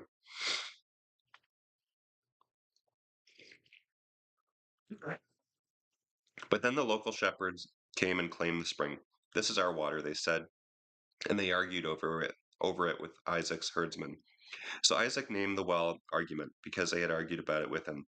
Isaac's men then dug another well. But again, there was a fight over it, so Isaac named it Opposition. Abandoning that one, he dug another well, and the local people finally left him alone. So Isaac called it Room Enough, for he said, "At last, the Lord has made room for us, and he will be able to thrive." From there, Isaac moved to Beersheba, where the Lord appeared to him on the night of his arrival.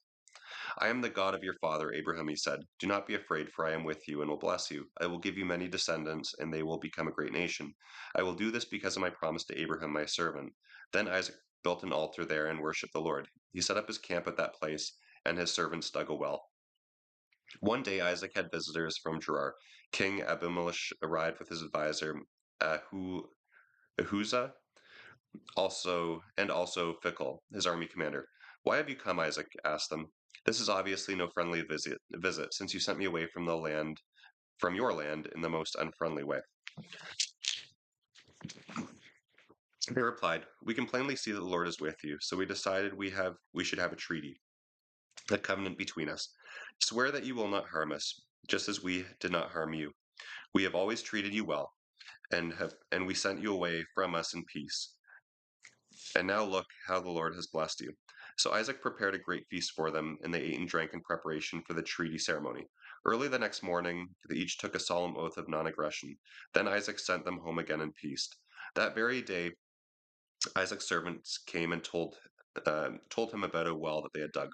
"We found water," they said. So Isaac named the well Oath, and from that time to this, the town that grew up there has been called Beersheba, Well of the Oath.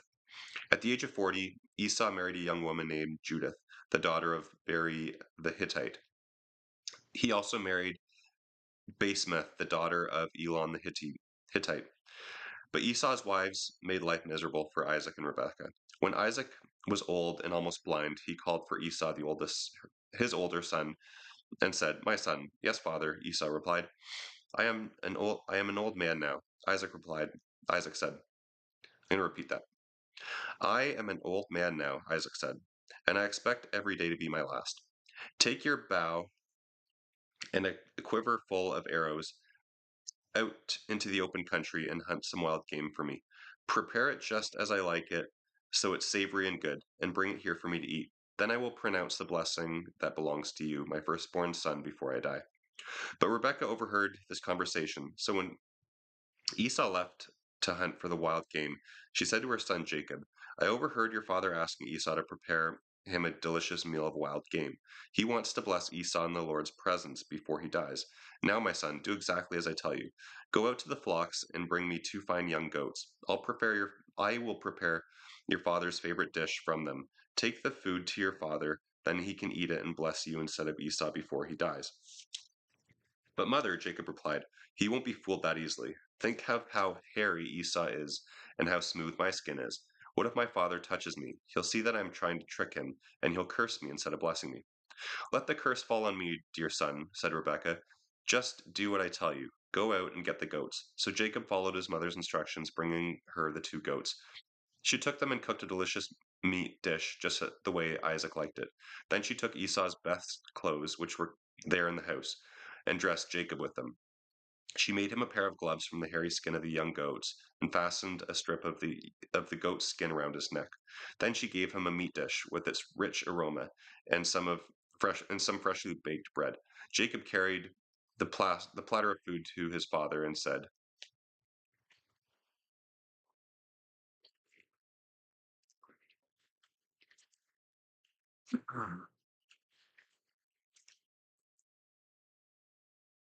and said, "My father." "Yes, my son," he answered. "Who is it, Esau or Jacob?" Jacob replied, "It's Esau, your older son. I've done as you told me. Here is a wild game, cooked the way you like it. Sit up and eat, so you can give me your blessing." Isaac said, "How were you able to find it so quickly, my son?" "Because the Lord your God put it in my path," Jacob replied. But then Isaac said to Jacob, "Come over here. I want to touch you to make sure you really are Esau." So Jacob went over to his father, and Isaac touched him. "The voice is Jacob's, but the hands are Esau's," Isaac said to himself.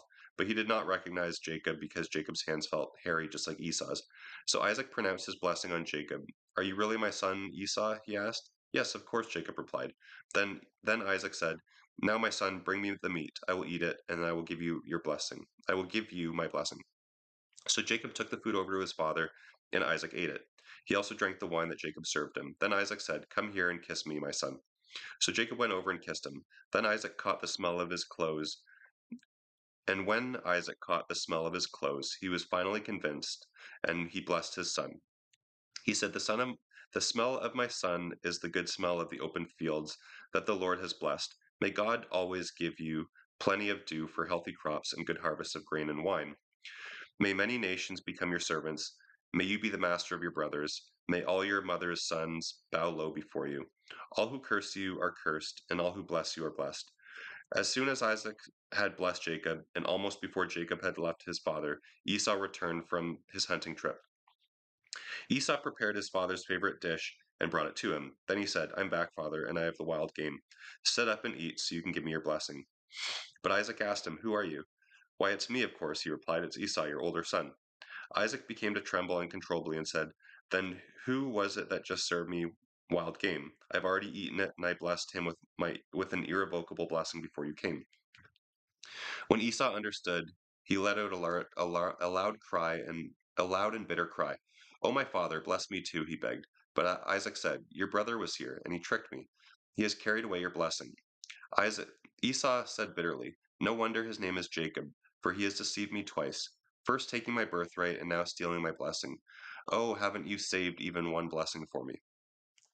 Isaac said to Esau, "I have made Jacob your master and have declared that all of his brothers will be his servants. I have guaranteed him an abundance of grain and wine. What is there left to give?" Esau pleaded, "Not one blessing left for me? Oh, father, bless me too." Then Esau broke down and wept. His father Isaac said to him, "You will live off the land and what it yields, and you will live by your sword. You will serve your brother for a time, but then you will shake loose from him and be free." Esau hated Jacob because he had stolen his blessing, and he said to himself, "My father will soon be dead and gone, then I will kill Jacob." But someone got wind of what Esau was planning and reported it to Rebekah. She sent for Jacob and told him, "Esau is threatening to kill you. This is what you should do. Flee to your uncle Laban in Haran. Stay there with him until your brother's fury is spent. When he forgets what you have done, I will send for you. Why should I lose both of you in one day?" Then Rebekah said to Isaac, "I'm sick and tired of these local Hittite women. I'd rather die than see Jacob marry one of them." So Isaac called for Jacob, blessed him, and said, "Do not marry any of these Canaanite women. Instead, go at once to Padan Aram, to the house of your grandfather Bethuel, and marry one of your uncle Laban's daughters. May God Almighty bless you and give you many children, and may your descendants become a great assembly of nations. May God pass on to you and your descendants the blessing he promised to Abraham. May you own this land where we are now foreigners, for God gave it to Abraham." So Isaac sent Jacob away, and he went to Padan Aram to stay with his uncle Laban, his mother's brother, the son of Bethuel the Aramean. Esau heard that his father had blessed Jacob and sent him to Padam Aram to find a wife, and that he had warned Jacob not to marry a Canaanite woman. He also knew that Jacob had obeyed his parents and gone to Padam Aram. It was now very clear to Esau that his father despised the local Canaanite women. So he visited his uncle Ishmael's family and married one of Ishmael's daughters, in addition to the wives he had already had. His new wife's name was Mahalath. She was a sister of, I can't pronounce that name, daughter of Ishmael, Abram's son. Meanwhile, Jacob left Beersheba and traveled toward Haran. At sundown, he arrived at a good place to set up camp and stopped there for the night.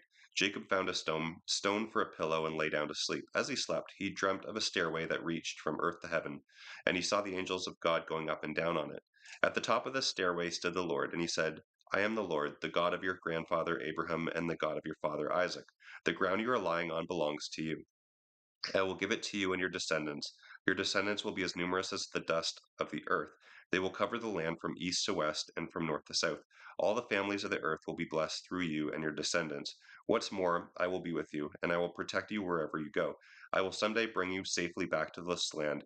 I will be with you constantly until I have finished giving you everything I have promised." Then Jacob woke up and asked, "Surely the Lord is in this place, and I wasn't even aware of it." He was afraid and said, "What an awesome place this is! It is none other than the house of God, the gateway to heaven." The next morning he got up very early. He took the stone he'd used as a pillow and set it upright as a memorial pillar. He then poured olive oil over it. He named the place Bethel, House of God, though the name of the nearby village was Luz. Then Jacob made this vow: If God will be with me and protect me on this journey and give me food and clothing, and if he will bring me back safely to my father, then I will make the Lord my God. This memorial pillar will become a place for worshiping God, and I will give God a tenth of everything he gives me. Jacob hurried on, finally arriving in the land of the east. He saw in the distance 3 flocks of sheep lying in an open field beside a well, waiting to be watered. But a heavy stone covered the mouth of the well. It was it was the custom there to wait for all the flocks to arrive before removing the stone. After watering them, the stone would be rolled back over the mouth of the well. Jacob went over to the shepherds and asked them, "Where do you live?"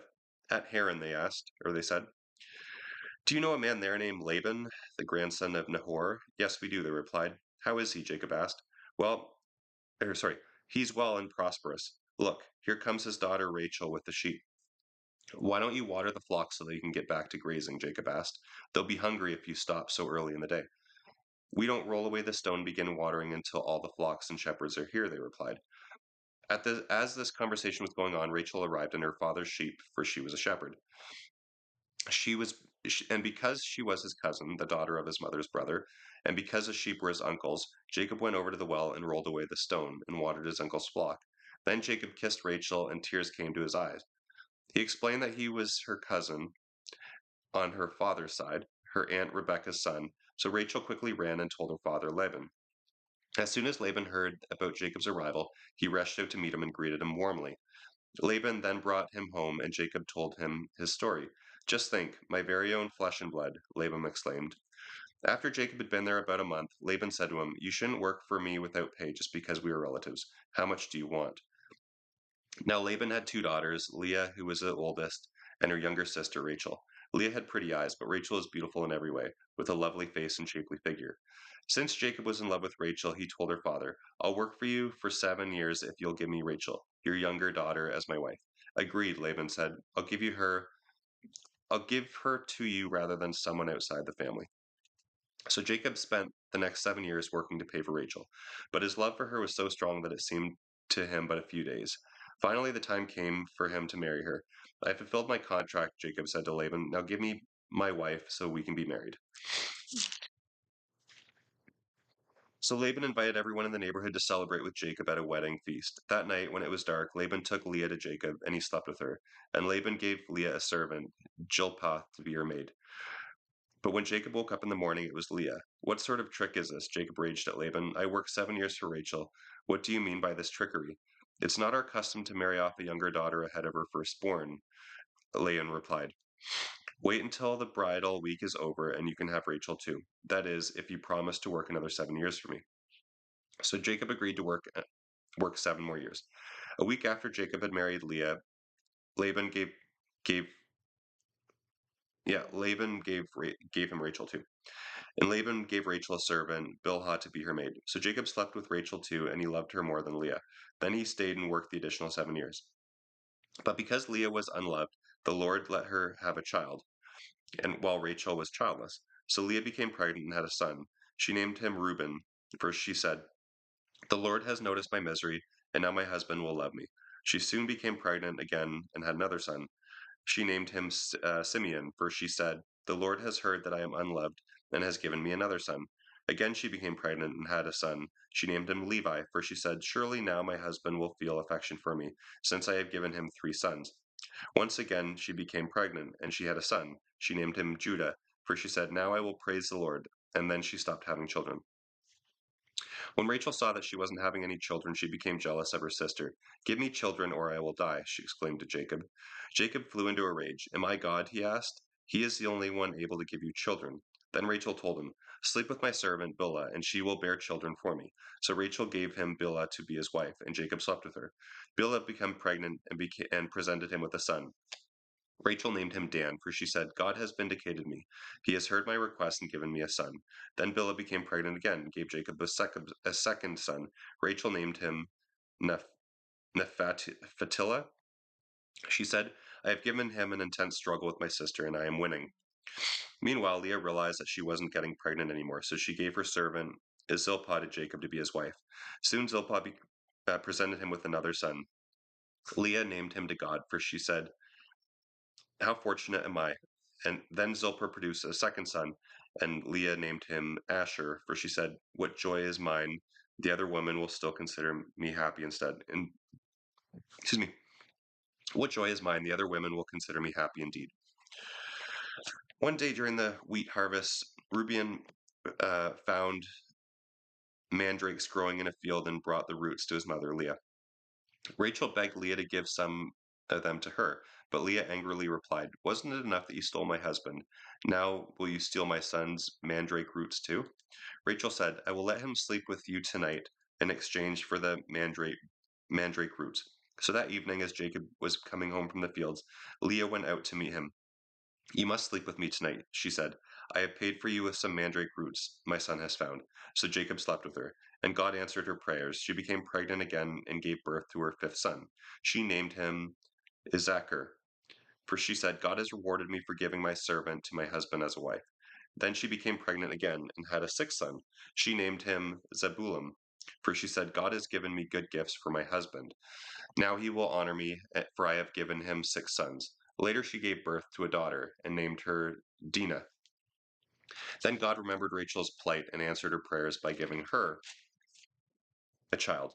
She became pregnant and gave birth to a son. "God has removed my shame," she said, and she named him Joseph, for she said, "May the Lord give me yet another son."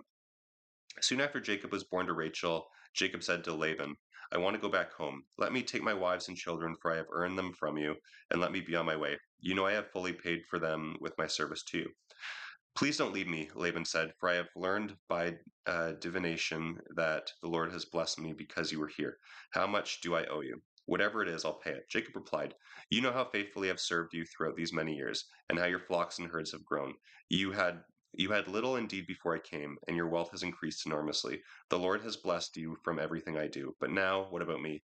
What should I provide for my own family? Or when should I provide for my own family?"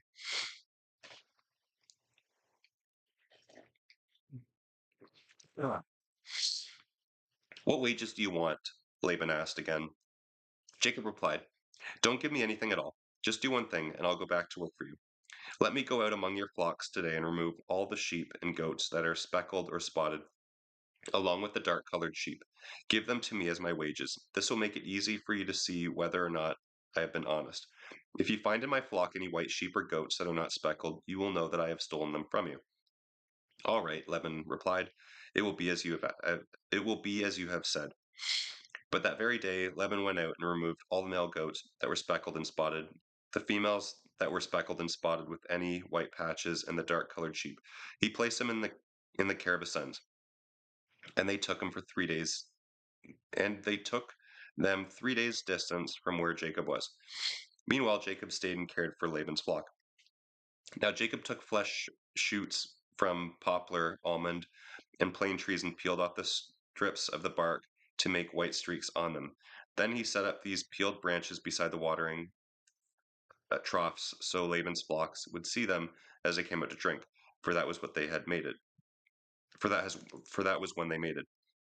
When the flocks mated in front of the white streaked branches, all of their offspring were streaked, speckled, and spotted. Jacob added them to his own flock, thus separating the lambs from Laban's flock. Then at mating time, he turned the flocks toward the streaked and dark covered rams in Laban's flock. This is how he built his flocks from Laban's. Whenever the stronger females were ready to mate, Jacob set up peeling branches in front of them. But he didn't do this with the weaker ones, so the weaker lambs belonged to Laban, and the stronger ones were Jacob's. As a result, Jacob's flock increased rapidly and became very wealthy with many servants, camels, and donkeys. But Jacob soon learned that Laban's sons were beginning to grumble. "Jacob has robbed our father," they said. "All his wealth has been gained at our father's expense." And Jacob began to notice a considerable cooling in Laban's attitude towards him. Then the Lord said to Jacob, "Return to the land your father and grandfather." Sorry. And then the Lord said to Jacob, Return to the land of your father and grandfather and to your relatives there, and I will be with you." Jacob called Rachel and Leah out to the field where he was watching the flocks, so he could talk things over with them. "Your father has turned against me and is not treating me the way he used to," he told them. "But the God of my father has been with me. You know how hard I have worked for your father, but he has tricked me, breaking his wage agreement with me again and again. But God has not allowed him to do this to me. But God has not allowed him to do me any harm. For if he said the speckled animals were mine, the whole flock began to produce speckled lamb. And when he changed his mind and said I could have the streaked ones, then all the lambs were streaked. In this way, God has made me very wealthy at your father's expense. During the mating season, I had a dream and saw the male goats mating with the flock that were streaked, speckled, and spotted. Then in my dream, the angel of God said to me, Jacob, and I replied, Yes, I am listening. The angel said, Look, and you will see that the only streaked, speckled, and spotted males are mating with the females of your flock, for I have seen all that Laban has done to you. I am the God you met at Bethel, the place where you anointed the pillar of the stone and made a vow to serve me. Now leave this country and return to the land you came from. Rachel and Leah said, That's fine with us. There's nothing for us here. None of our father's wealth will come to us anyways. He has reduced our rights to those of foreign women. He sold us, and what he has received for us has disappeared. The riches God has given you from our father are legally ours and our children's to begin with. So go ahead and do whatever God has told you. So Jacob put his wives and children on camels. He drove the flocks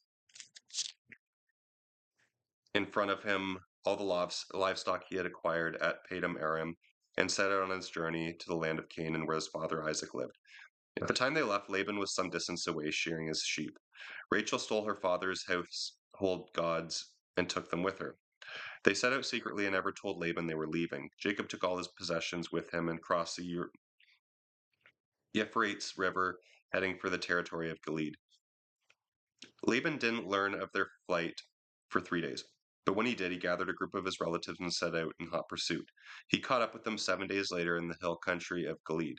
But the previous night, God had appeared to Laban in a dream. Be careful about what you say to Jacob, he was told. So when Laban caught up with Jacob as he was camped in the hill country of Gilead, he set up his camp not far from Jacob's. What do you mean by sneaking off? What do you mean by sneaking off like this? Laban demanded.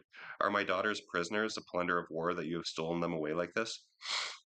Why did you slip away secretly? I would have given you a farewell party with joyful singing accompanied by tambourines and harps. Why hadn't you let me kiss my daughters and grandchildren and tell them goodbye? You have acted very foolishly. I could destroy you, but the God of your father appeared to me last night and told me, Be careful what you say to Jacob. I know you feel you must go and long intensely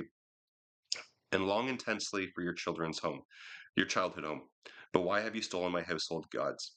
I rushed away because I was afraid, Jacob answered. I said to myself, He'll take his daughters from me by force. But as for your household gods, let the person who has taken them die. If you find anything that belongs to you, I swear before all the relatives of ours, I will give it back without question.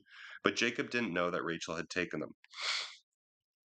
Laban went first into Jacob's tent to search there, then into Leah's, and then he searched the tents of the two concubines, but he didn't find the gods. Finally, he went into Rachel's tent. Rachel had taken the household gods and had stuffed them into her camel saddle, and now she was sitting on them. So although Laban searched all the tents, he couldn't find them. Forgive my not getting up, father, Rachel explained. I am having my monthly period. So despite this thorough search, Laban didn't find them. Then Jacob became very angry. What did you find? He demanded of Laban. What is my crime? You have chased me as though I was a criminal. You have searched through everything I own. Now show me what you have found that belongs to you. Set it out here in front of us, before our relatives for all to see. Let them decide who is the real owner. 20 years I have been with you, and all the time I cared for you, your sheep and goats, so they produced healthy offspring. In those years, I never touched a single ram of yours for food. If any were attacked and killed by wild animals, did I show them to you and ask you to reduce the count of your flock? No, I took the loss. You made me pay for every animal stolen from the flock, whether the loss was my fault or not. I worked for you through the scorching heat of the day and through the cold and sleepless nights. Yes, 20 years, 14 of them earning your two daughters, and 6 years to get the flock. And you have reduced my wages 10 times. In fact, except for the grace of God, the God of my father of Abraham, the awe inspiring God of my father Isaac, you would have sent me off without a penny to my name. But God has seen your cruelty and my hard work. That is why he appeared to you last night and vindicated me. Then Laban replied to Jacob, These women are my daughters, and these children are my grandchildren. These flocks, all These flocks and all you have are mine.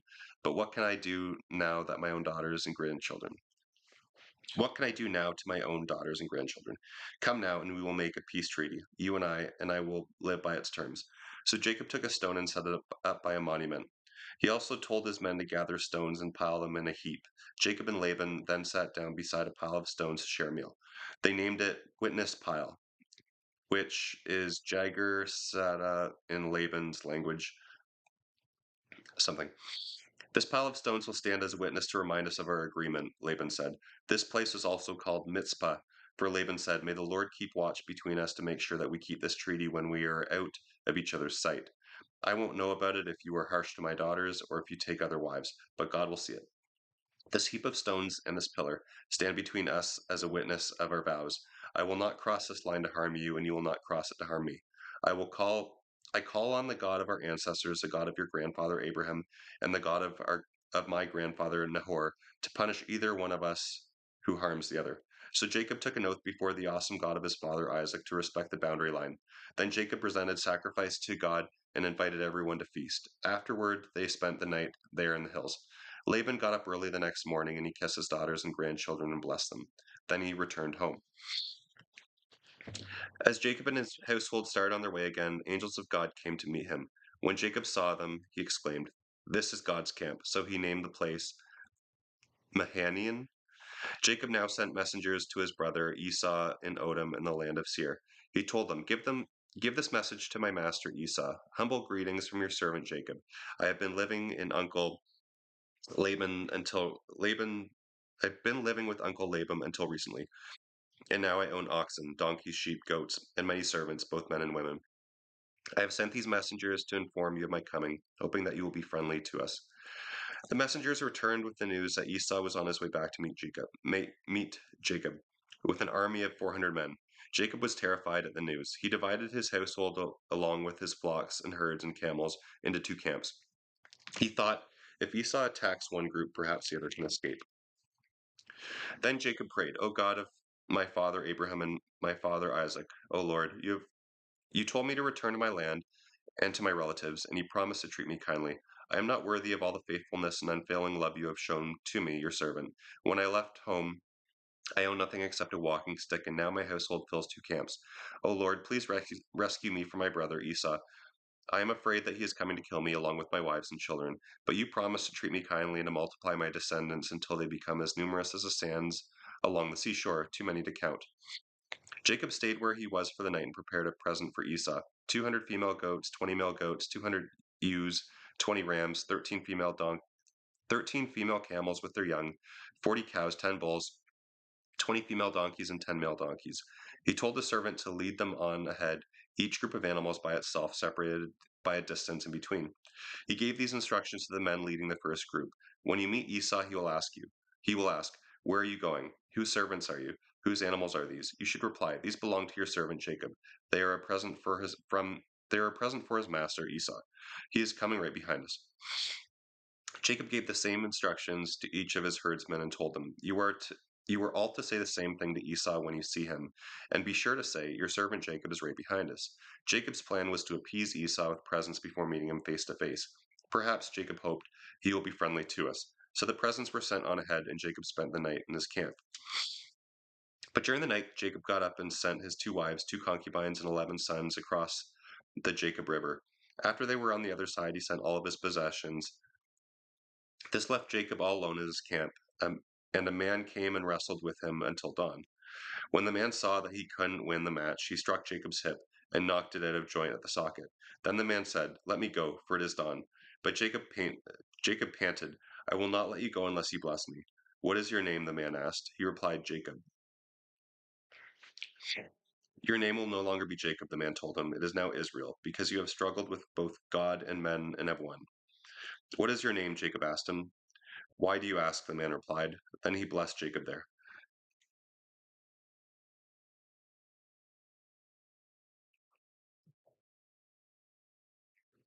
Okay, Jacob named the place Peniel, face of God, for he said, I have seen God's faith. I have seen God face to face, yet my life has been spared. The sun rose as he left Peniel, and he was limping because of his hip. That is why even today people of Israel don't eat meat from near the hip, in memory of what happened that night. Then in the distance Jacob saw Esau coming with his 400 men. Jacob now arranged his family into a column, with his two concubines and their children at the front, Leah and her children next, and Rachel and Joseph last. Then Jacob went on ahead. As he approached his brother, he bowed low 7 times before him. Then Esau ran to meet him and embraced him affectionately and kissed him. Both of them were in tears. Then Esau looked at the women and children and asked, "Who are these people with you?" "These are the children God has graciously given me," Jacob replied. Then the concubines came forward with their children and bowed low before him. Next, Leah came with her children, and they bowed down. Finally, Rachel and Joseph came and made their bows. "And what were all the flocks and herds I met as I came?" Esau asked. Jacob replied, "They are gifts, my lord, to ensure your goodwill." "Brother, I have plenty," Esau answered. "Keep what you have." "No, brother, no, please accept these," Jacob said. "For what a relief it is to see your friendly smile. It is like seeing the smile of God. Please take my gifts, for God has been very generous to me. I have more than enough." Jacob continued to insist, so Esau finally accepted them. "Well, let's be going," Esau said. "I will stay with you and lead the way." But Jacob replied, "You can see, my lord, that some of my children are very young, and the flocks and herds have their young too. If they are driven too hard, they may die. So go on ahead of us. We will follow at our own pace and meet you at Seir." "Well," Esau said, "at least let me leave you some of my men to guide and protect you." "There is no reason for you to be so kind to me," Jacob insisted. So Esau started back to Seir that same day. Meanwhile, Jacob and his household traveled on to Succoth, where he built himself a house and made shelters for his flocks and herds. That is why the place was named Succoth. When they arrived safely at Shechem in Canaan, they set up camp just outside the town. Jacob brought Jacob bought the land and camped. Jacob bought the land he camped on from the family of Hamor, Shechem's father, for 100 pieces of silver. And there he built an altar and called it El Eloch Israel. One day, Dinah, Leah's daughter, went to visit some of the young women who lived in the area. But when the local prince, Shechem, son of Hamor the Hivite, saw her, he took her and he raped her. But Shechem's love for Dinah was strong, and he tried to win her affection. He even spoke to his father about it. "Get this girl for me," he demanded. "I want to marry her."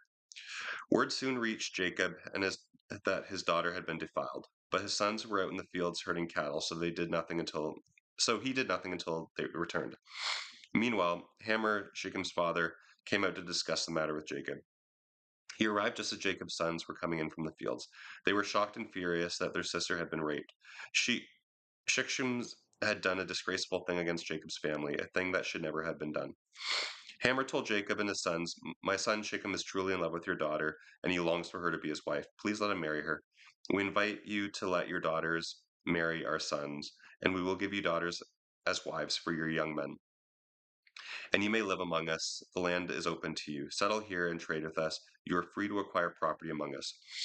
Then Shechem addressed Dinah's father and brothers. "Please be kind to me and let me have her as my wife," he begged.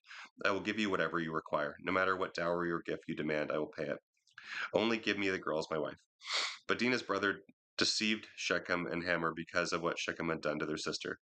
They said to them, "We couldn't possibly allow this because you aren't circumcised. It would be a disgrace for her to marry a man like you. But here is the solution. If every man among you will be circumcised like we are, we will intermarry with you and live here and unite with you to become one people. Otherwise, we will take care and be on our way." Hamor and Shechem gladly agreed, and Shechem lost no time in acting on this request, for he wanted Dinah desperately. Shechem was a highly respected member of his family, and he appeared with his father before the town leaders to present the proposal.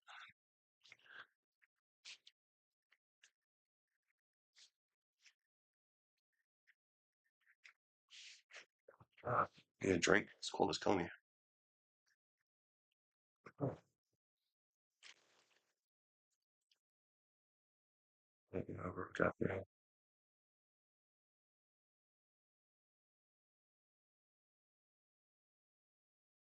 "These men are our friends," they said. "Let's invite them to live here among us and ply their trade, for the land is large enough to hold them, and we can intermarry with them. But they will consider staying here only with one condition. every one of us men must be circumcised, just as they are. But if we do this, all their flocks and possessions will become ours. Come, let's agree to this, and they will settle here among us." So all the men agreed and were circumcised. But 3 days later, when their wounds were still sore, two of Dinah's brothers, Simon and Levi, took their swords, entered the town without opposition, and slaughtered every man there, including Hamor and Sheker. They rescued Dinah from Shechem's house and returned to their camp. Then all of Jacob's sons plundered the town because their sister had been defiled there. They seized all the flocks and herds and donkeys, everything they could lay their hands on, both inside and out, both inside the town and outside the fields. They also took all the women and children and wealth of every kind. Afterward, Jacob said to Levi and Simeon, "You have made me stink. You have made me stink among all the people of this land, among all the Canaanites and Perizzites. We are so few that they will come and crush us. We'll all be killed." Should should he treat our sister like a prostitute? They retorted angrily. God said to Jacob, "Now move." God said to Jacob, "Now move on to Bethel and settle there. Build an altar there to worship me, the God who appeared to you when you fled from your brother Esau." So Jacob told everyone in his household, "Destroy your idols, wash yourselves, and put on clean clothing. We are now going to Bethel, where I will build an altar to the God who answered my prayers when I was in distress. He has stayed with me wherever I have gone." So they gave Jacob all their idols and their earrings, and he buried them beneath the tree in Shechem. When they were set out again, terror from God, when they set out again, terror from God came over the people in all the towns of that area, and no one attacked them. Finally, they arrived at Luz, now called Bethel, in Canaan. Jacob built an altar there and named it El Bethel, because God had appeared to him there at Bethel when he was fleeing from Esau. Soon after this, Rebekah's old nurse, Deborah, died. She was buried beneath the oak tree in the valley below Bethel. Ever since, the tree has been called Oak of Weeping. God appeared to Jacob once again when he arrived at Bethel after traveling from Padan Aram. God blessed him and said, "Your name is no longer Jacob, you will now be called Israel." Then God said, "I am God Almighty. Multiply and fill the earth. Become a great nation, even many nations. Become a great nation, even many nations. Kings will be among your descendants, and I will pass on to you the land I have given to Abraham and Isaac. Yes, I will give it to you and your descendants." Then God went up from the place where he had spoken to Jacob. Jacob set up a stone pillar to mark the place where God had spoken to him. Then he poured wine all over it as an offering to God and appointed the pillar with olive oil. Ja- Excuse me. Jacob called the place Bethel, house of God, because God had spoken to him there. Leaving Bethel, they traveled on towards Ephrath. But Rachel's pains of childbirth began while they were still some distance away. After a very hard delivery, the midwife finally exclaimed, "Don't be afraid, you have another son." Rachel was about to die, but with her last breath she named him Benoni. The baby's father, however, was called him Benjamin. So Rachel died and was buried on the way to Ephrath. Jacob set up a stone monument over her grave, and it can be seen there to this day. Jacob then traveled on and camped behind. Jacob then traveled on and camped beyond the Tower of Edor.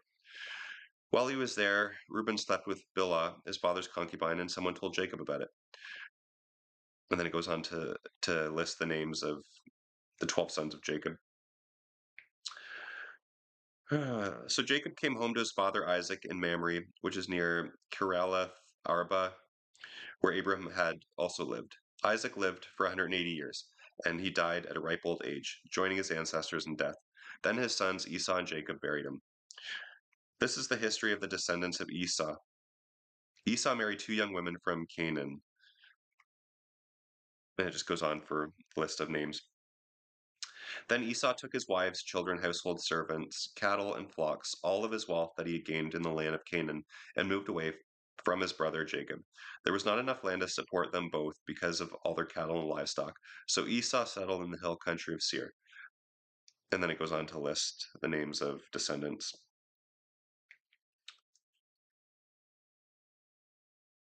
Yeah, it just continues to do that.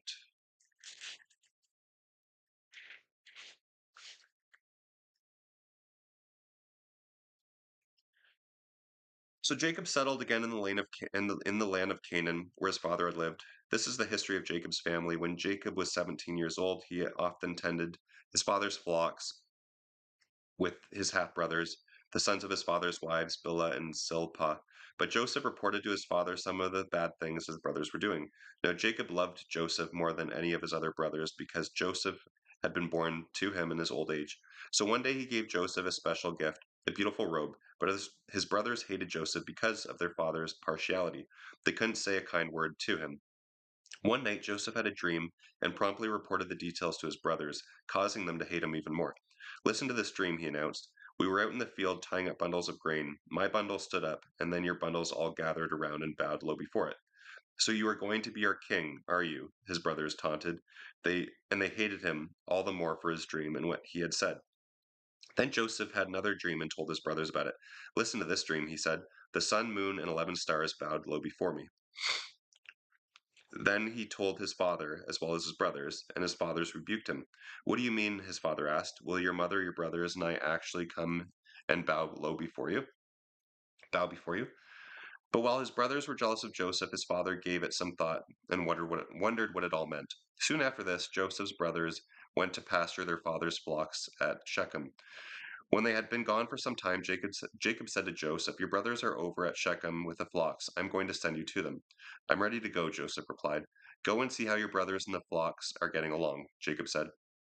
Then come back and bring me word. So Jacob sent him on his way, and Joseph traveled to Shechem from his home in the valley of Hebron. When he arrived there, a man noticed him wandering around the countryside. What are you looking for? He asked. For my brothers and their flocks, Joseph replied. Have you seen them? Yes, the man told him, but they are no longer here. I heard your brothers say they were going to Dortham. So Joseph followed his brothers to Dortham and found them there. When Joseph's brothers saw him coming, they recognized him in the distance and made plans to kill him. Here comes that dreamer, they exclaimed. Come on, let's kill him and throw him into a deep pit. We can tell our father that a wild animal has eaten him. Then we'll see what becomes of all his dreams. But Reuben came to Joseph's rescue. Let's not kill him, he said. Why, why, why should we shed his blood? Let's just throw him alive into the pit here. That way he will die without our having to touch him. Reuben was secretly planning to help Joseph escape, and then he would bring him back to his father. So when Joseph arrived, they pulled off his beautiful robe and threw him into the pit. This pit was normally used to store water, but it was empty at the time. Then, just as they were sitting down to eat, they noticed a caravan of camels in the distance coming towards them. It was a group of Ishmaelite traders taking spices, balm, and myrrh from Gilead to Egypt. Judah said to the others, what can we gain by killing our brother? That would just give us a guilty conscience. Let's sell Joseph to the Ishmaelite traders. Let's not be responsible for his death. After all, he is our brother. And his brothers agreed. So when the traders came by, his brothers pulled Joseph out of the pit and sold him for 20 pieces of silver, and the Ishmaelite traders took him along to Egypt. Sometime later, Reuben returned to get Joseph out of the pit. But when he discovered that Joseph was missing, he tore his clothes in anguish and frustration. Then he went back to his brothers and lamented, the boy is gone. What can I do now? Then Joseph's brothers killed a goat and dipped the robe in its blood. They took the beautiful robe to their father and asked him to identify it. We found this in the field, they told him. It's Joseph's robe, isn't it? Their father recognized it at once. Yes, he said, it is my son's robe. A wild animal has attacked and eaten him. Surely Joseph has been torn into pieces. Then Jacob tore his clothing and put on a sackcloth. He mourned deeply for his son for many days. All his family all tried to comfort him, but it was no use. I will die mourning for my son, he would say, and he began to weep. And they then began to weep. Meanwhile, in Egypt, the traders sold Joseph to Potiphar, an officer of Pharaoh, the king of Egypt. Potiphar was the captain of the palace guard. About this time, Judah left home and moved to Adullam, where he visited a man named Hira. There he met a Canaanite woman, the daughter of Shira, and he married her. She became pregnant and had a son, and Judah named the boy Ir. Then Judah's wife had another son and named him Onan. And when he had and then and when he had and when she had a third son, she named him Shelah. At the time of Shelah's birth, they were living in Kezah. When his oldest son Ir grew up, Judah arranged his marriage to a younger woman named Tahar. Tamar. But Er was a wicked man in the Lord's sight, so the Lord took his life. Then Judah said to Er's brother Onan, "You must marry Tamar, as our law requires of the brother of a man who has died. Her first son, her first son from you will be your brother's heir." But Onan was not willing to have a child who would not be his own heir. So whenever he had intercourse with Tamar, he spilled the semen on the ground to keep her from having a baby who would belong to his brother. But the Lord considered it to be a wicked thing for Onan to deny a child to his dead brother. So the Lord took Onan's life too.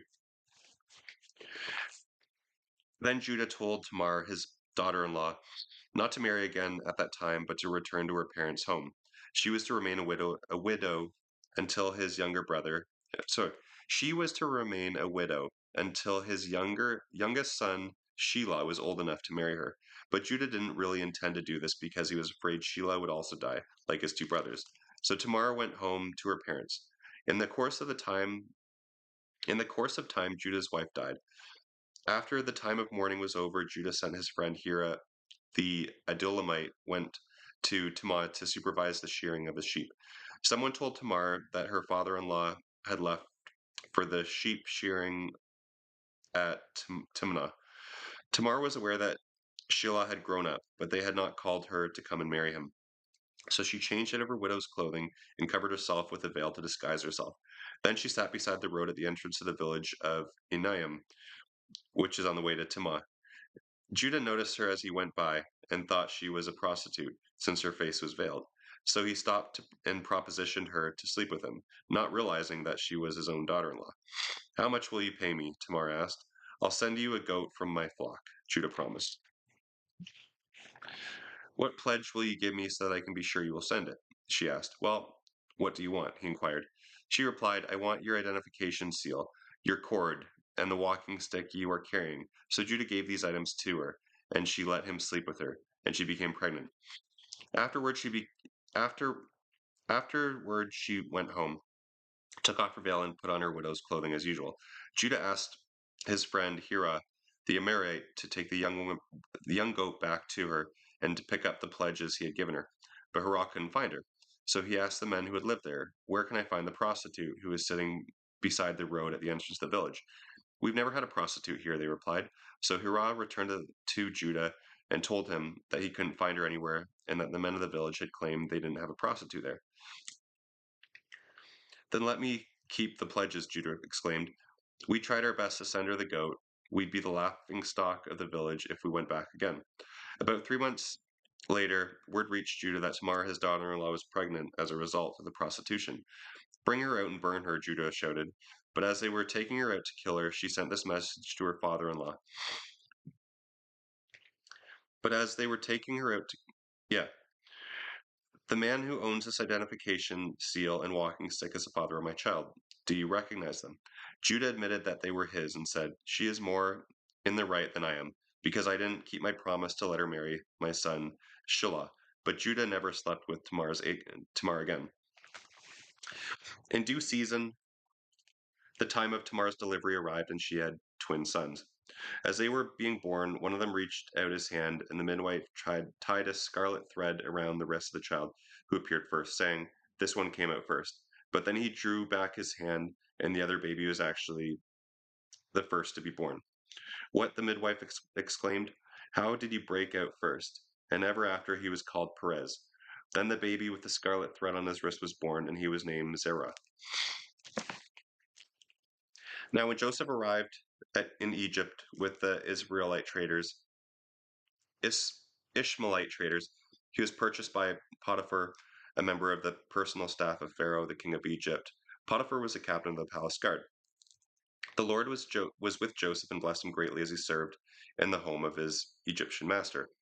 Potiphar noticed that and realized that the Lord was with Joseph, giving him success in everything he did. So Joseph naturally became quite a favorite with him. Potiphar soon put Joseph in charge of his entire household and entrusted him with all of his business dealings. From the day Joseph was put in charge, the Lord began to bless Potiphar for Joseph's sake. All of his household affairs began to run smoothly, and his crops and livestock flourished. So Potiphar gave Joseph complete administrative responsibilities over everything he owned. With Joseph there, he didn't have a worry in the world except to decide what he wanted to eat. Now Joseph was a very handsome and well-built young man, and about this time Potiphar's wife began to desire him and invited him to sleep with her. But Joseph refused. Look, he told her, my master trusts me with everything in his entire household. No one he no one here has more authority than I do. He has held back nothing from me except you, because you are his wife. How could I ever do such a wicked thing? It would be a great sin against God. She kept putting pressure on him day after day, but he refused to sleep with her, and he kept out of her way as much as possible. One day, however, no one was around when he was doing his work inside the home.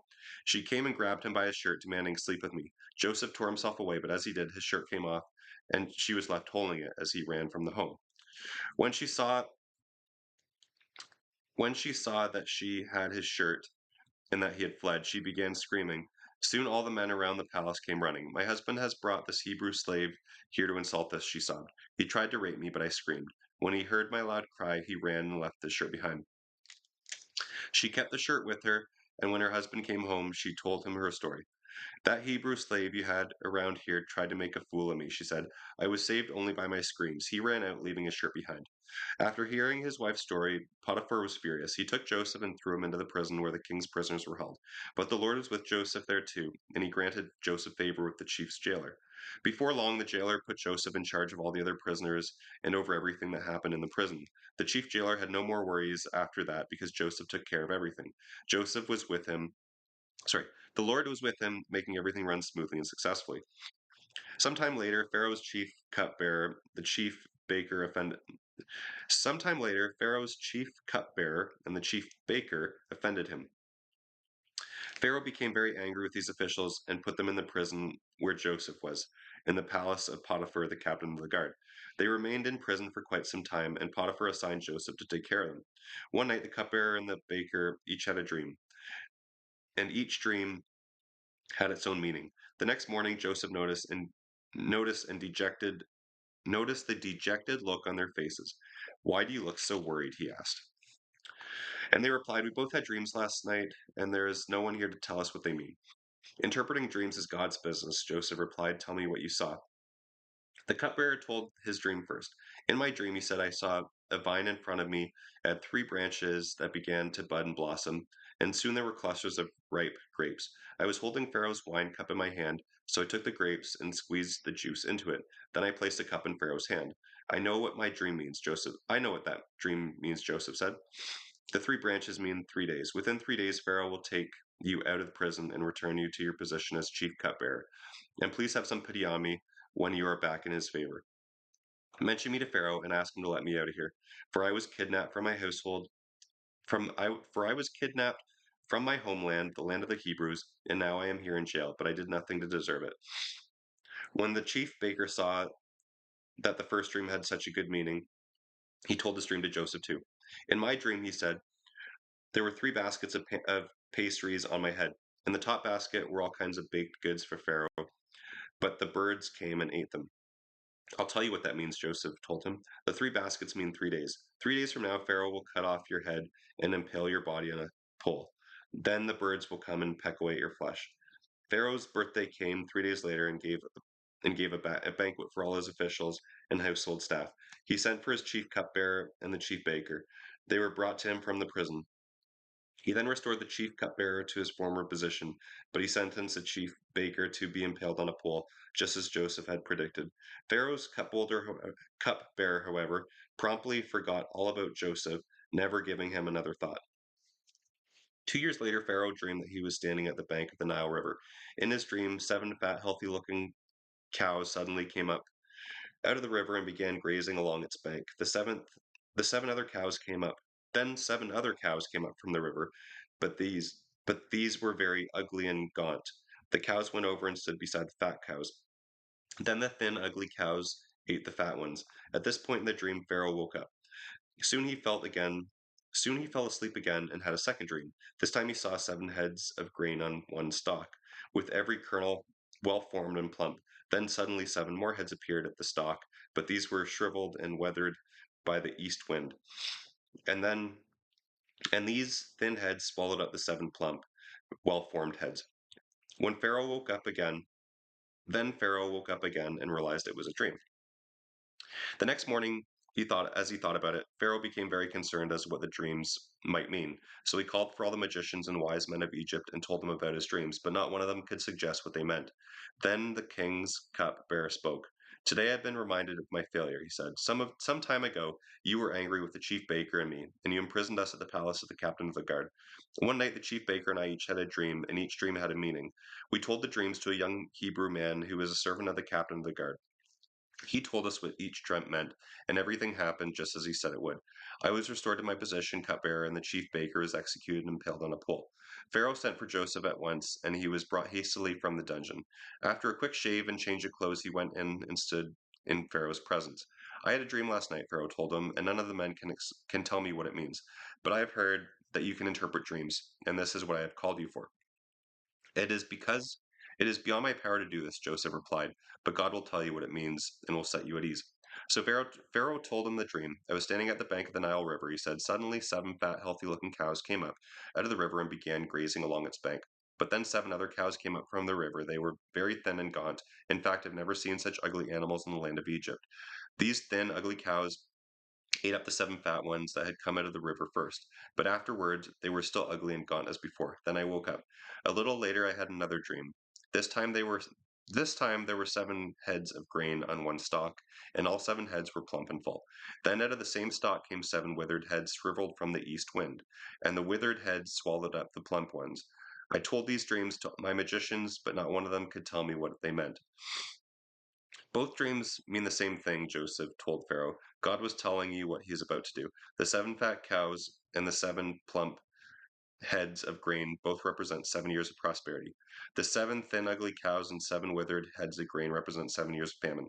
This will happen just as I had described it, for God has shown you what he is about to do. The next 7 years will be a period of great prosperity throughout the land of Egypt.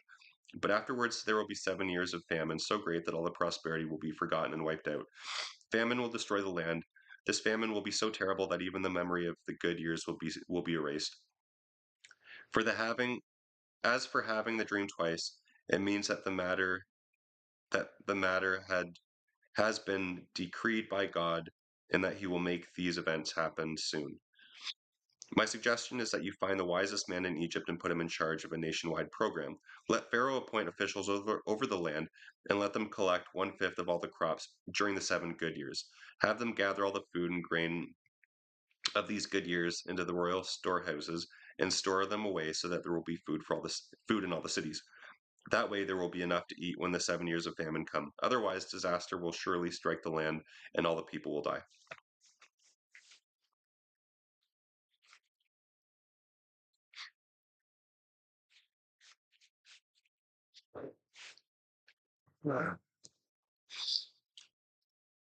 Joseph's suggestions well re- were well received by Pharaoh and his advisors, and they discussed who should be appointed for the job. Pharaoh said, "Who could do it better than Joseph? For he is a man who is obviously filled with the Spirit of God." Turning to Joseph, Pharaoh said, "Since God has revealed the meaning of the dreams to you, you are the wisest man in the land.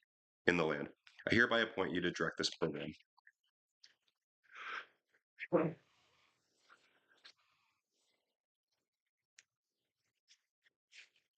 Gotta get over this cold. So hopefully you can still hear me and follow along decently well. Um, yes.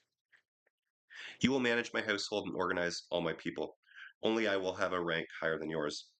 And Pharaoh said to Joseph, I hereby put you in charge of the entire land of Egypt. Then Pharaoh placed his own signet ring on Joseph's finger as a symbol of his authority. He dressed him in beautiful clothing and placed a royal gold chain around his neck. Pharaoh also gave Joseph the choice of his second in command, and wherever he went, the command was shouted, "Kneel down." So Joseph was put in charge of all of Egypt. And Pharaoh said to Joseph, I am the king, but no one will move a hand or a foot in the entire land of Egypt without your approval. Pharaoh remained Pharaoh renamed him uh, Zephana, Zephaneth Penia and gave him a wife, a young woman named Aseneth, the daughter of Potipharah, priest of Helbolus. So Joseph took charge of the entire land of Egypt. He was 30 years old when he entered the service of Pharaoh, the king of Egypt. And when Joseph left Pharaoh's presence, he made a tour of inspection throughout the land. And sure enough, for the next 7 years, there were bumper crops everywhere. During those years, Joseph took a portion of all the crops of Egypt and stored them for the government in nearby cities. After 7 years, the granaries were filled to overflowing. There was so much grain, like sand, on the seashore that the people could not keep track of the amount. During this time, before the arrival before the arrival of the first famine years, two sons were born to Joseph and his wife, Asneath, the daughter of Potpherah. Joseph named his older son Manasseh, for he said, "God has made me forget all my troubles and the family of my in the and the family of my father."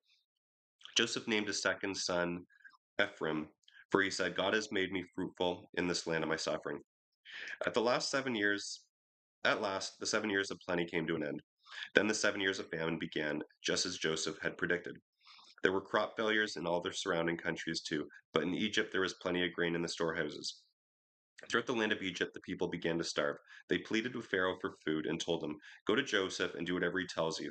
So, with severe famine elsewhere in the land, Joseph opened the storehouses and sold grain to the Egyptians.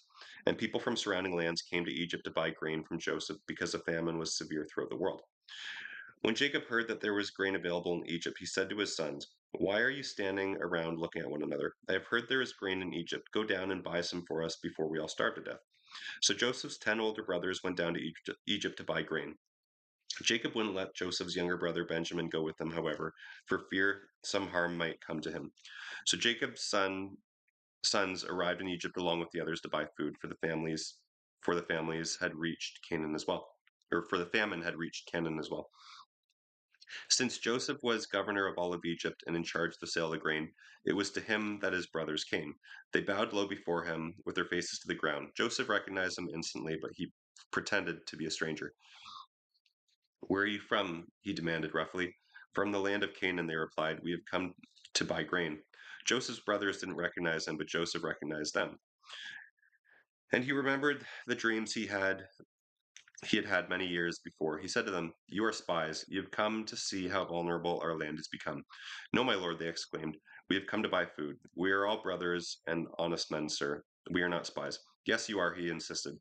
"You have come to discover how vulnerable famine has made us." "Sir," they said, "we are 12 of us brothers, and our father is in the land of Canaan. Our youngest brother is there with her father, and one of our brothers is no longer with us." But Joseph insisted, "As I said, you are spies. This is how I test your story. This is how I will test your story. I swear by the life of Pharaoh that you will not leave Egypt unless your younger brother comes here. One of you go and get your brother. I'll keep the rest of you here, bound in prison. Then we'll find out whether or not your story is true. If it turns out that you don't have a younger brother, then I'll know you are spies." So he put them all in prison for 3 days. On the third day, Joseph said to them, "I am a God-fearing man. If you do as I say, you will live. We'll see how honorable you really are. Only one of you will remain in the prison. The rest of you may go on home with grain for your families. But bring your youngest brother back to me. In this way, I will know whether or not you are telling me the truth. If you are, I will spare you." To this they agreed.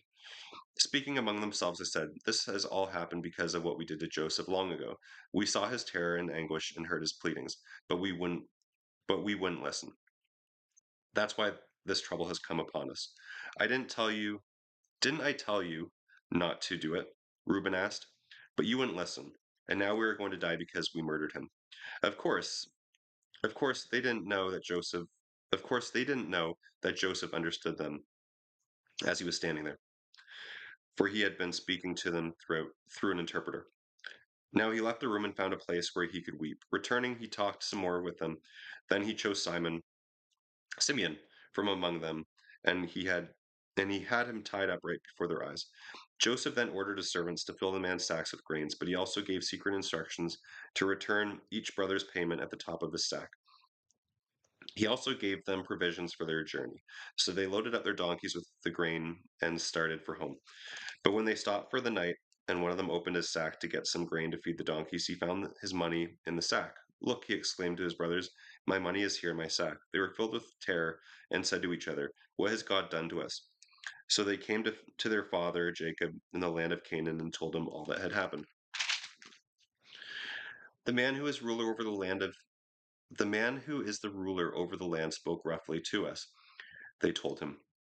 He took us for spies, but we said we are honest men, not spies. We are 12 brothers, sons of one father. One brother has disappeared, and the youngest is with their father in the land of Canaan. Then the man, the ruler of the land, told us, "This is the way I will find out if you were honest men. Leave one of your brothers here with me, and take grain for your families and go home. But bring your youngest brother back to me. Then I will know you are honest men and not spies. If you prove to be what you say, then I will give you back your brother, and you may come as often as you'd like to buy a grain." As they emptied our sacks, there at the top of each one was a bag of money paid for. As they emptied out the sacks, there at the top of each was the bag of money paid for the grain. Terror gripped them as it did their father, Jacob exclaimed, "You have deprived me of my children. Joseph has disappeared. Simeon is gone, and now you want to take Benjamin too. Everything is going against me." Then Reuben said to his brother, "You may kill my two sons if I don't bring Benjamin back to you. I'll be responsible for him." But Jacob replied, "My son will not go down with you, for his brother Joseph is dead, and he alone is left of his mother's children. If anything should happen to him, you would bring my gray head down to the grave in deep sorrow." But there was no relief from the terrible famine throughout the land. When the grain they had brought from Egypt was almost gone, Jacob said to his sons, "Go again and buy us a little food." But Judah said, "The man wasn't joking when he warned that we wouldn't see him again unless Benjamin came along. But if you let him come with us, we will go down and buy some food. But if you don't let Benjamin go, we may as well stay home. Remember that the man said, 'You won't be allowed to come and see me unless your brother is with you.'" "Why did you ever tell him you had another brother?" Jacob moaned. "Why did you have to treat me with such cruelty?" But the man specifically asked us about our family, they replied. "He wanted to know whether our father was still living, and he asked us if we had another brother, so we told him. How could we have known what he would say? How could we have known he would say, 'Bring us your brother'?" Judah said to his father, "Send the boy with me, and we will be on our way. Otherwise, we will all die of starvation, and not only we, but you and our little ones. I personally guarantee his safety. If I don't bring him back to you, then let me bear the blame forever. For we would have gone and returned twice by this time if you had let me come without delay." So their father Jacob finally said to them, if it can't be avoided, then at least do this. Fill your bags with the best product of the land. Take them to the man as gifts: balm, honey, spices, myrrh, pistachio nuts, and almonds. Take double the money that you found in your sacks, as it was probably someone's mistake. Then take your brother and go back to this man. May God Almighty give you mercy as you go before the man, so that he might release Simeon and return Benjamin. And if I must bear the anguish of their death, then so be it." So they took Benjamin and the gifts and double the money and hurried to Egypt, where they presented themselves to Joseph. When Joseph saw that Benjamin was with them, he said to the manager of the household, "These men will eat with me this noon. Take them inside and prepare a big feast." So the men did as they were told and took them to Joseph's palace. They were badly frightened when they saw where they were being taken. "It's because of the money returned to us in the sacks," they said. "He plans to pretend that we stole it. Then he will seize us as slaves and take our donkeys." As the brothers arrived at the entrance to the palace, they went over to the man in charge of Joseph's household. They told him, "Sir, after our first trip to Egypt to buy food, as we were returning home, we stopped for the night and opened our sacks.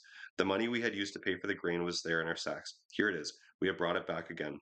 We also have additional money to buy more grain, but we have no idea how the money got into our sacks." "Relax, don't worry about it," the household manager told them. "Your God, the God of our ancestors, must have put it in there.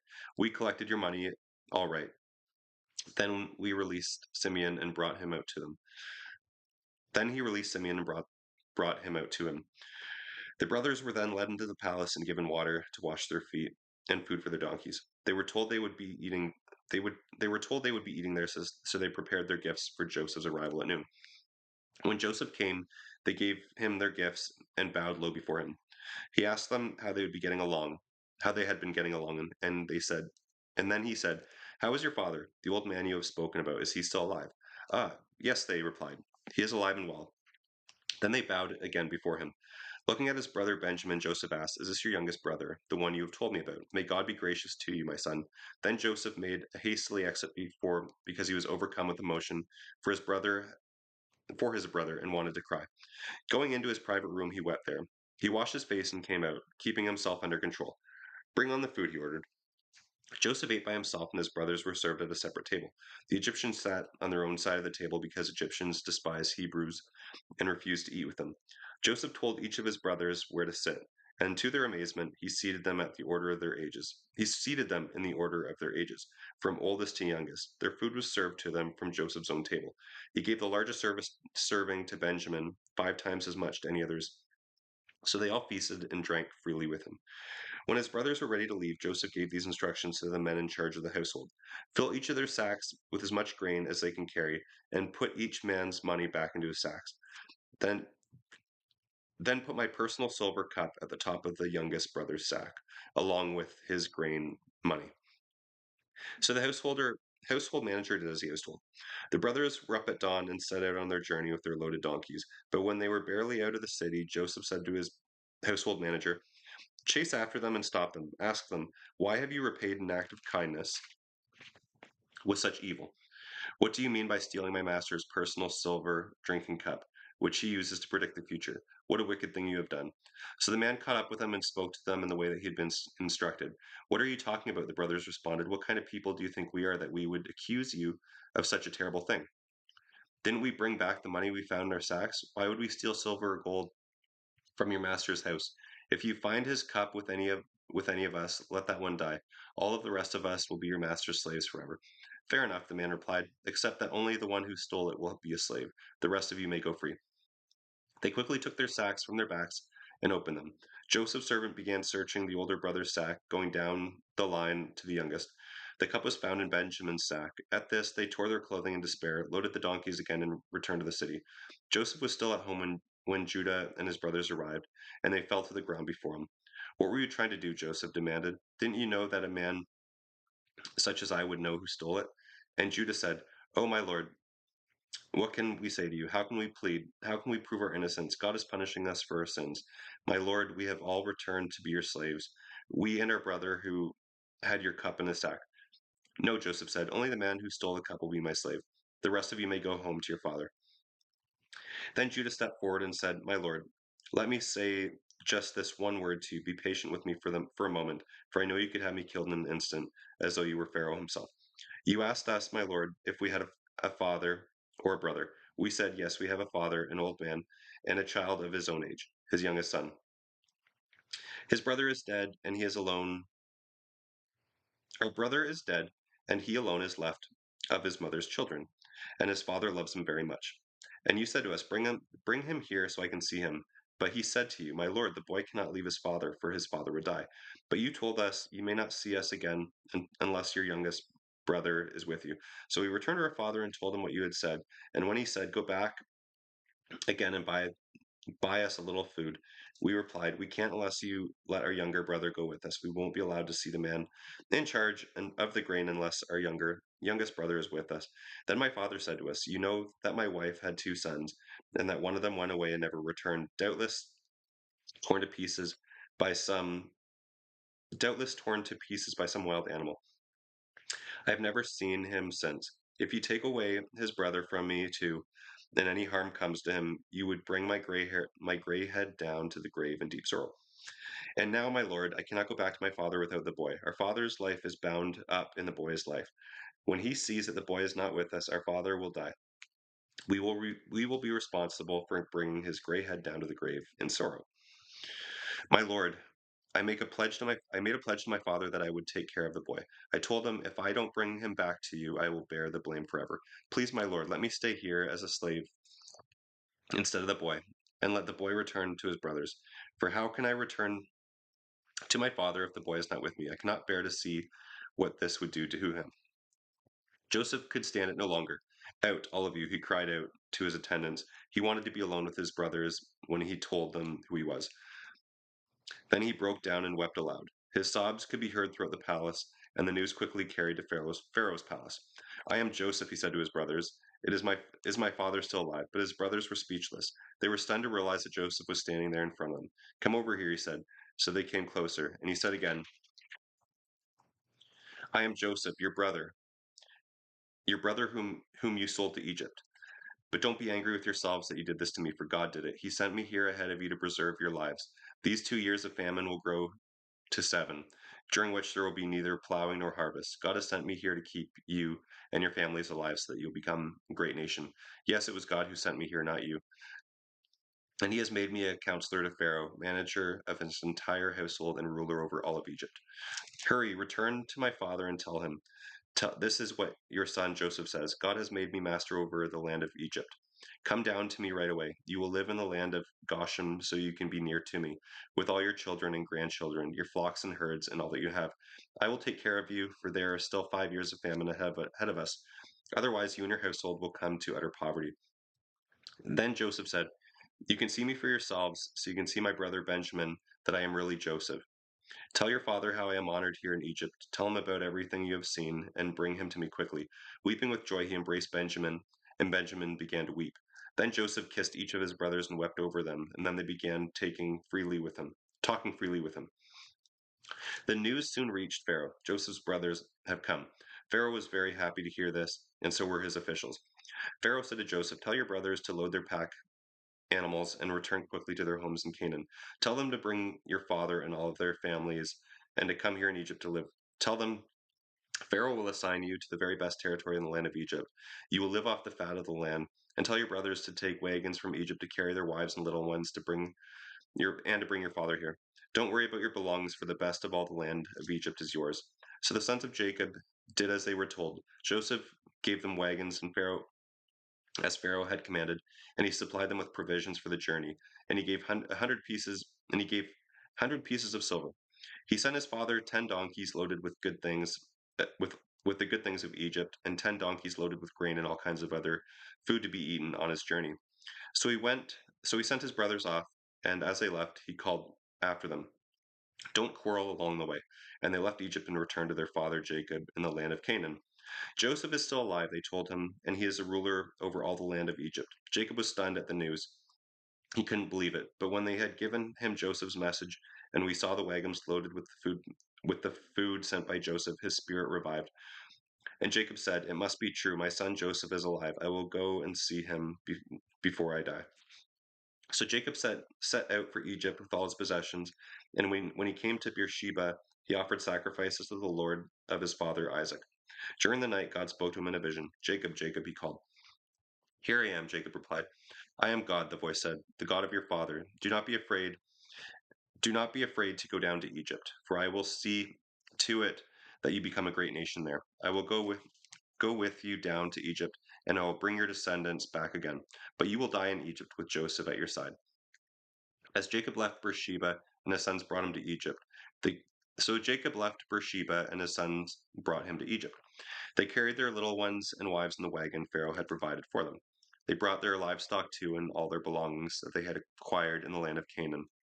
Jacob and his entire family arrived in Egypt, sons and daughters, grandsons and granddaughters, all of his descendants. And then it goes on to name a bunch of descendants of Jacob who were with him.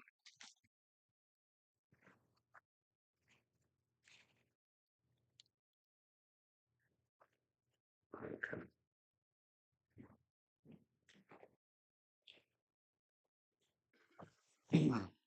Hopefully, you're following along with me still.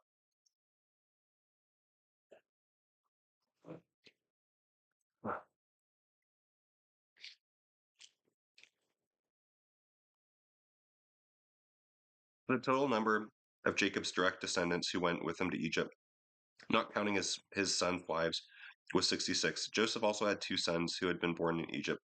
So altogether, there were 70 members of Jacob's family in the land of Egypt. Jacob sent Judah on ahead to meet Joseph and to get directions to the land of Goshen. And when they all arrived there, Jacob prepared his chariots and traveled to Goshen to meet his father. As soon as Joseph arrived, he embraced his father and wept on his shoulder for a long time. Then Jacob said to Joseph, Now let me die, for I have seen you with my own eyes, and I know that you are still alive. So Joseph said to his brothers and to all of their households, I'll go and tell Pharaoh that you all have come from the land of Canaan to join me, and I will tell him, These men are shepherds and livestock breeders. They have brought with them their flocks and herds and everything they own. So when Pharaoh calls for you and asks you about your occupation, tell him, We have been livestock breeders from our youth, as our ancestors have been for many generations. When you tell him this, he will let you live here in the land of Goshen, for shepherds are despised in the land of Egypt.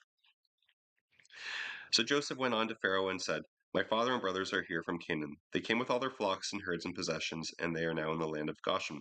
Joseph took 5 of his brothers with him and presented them to Pharaoh.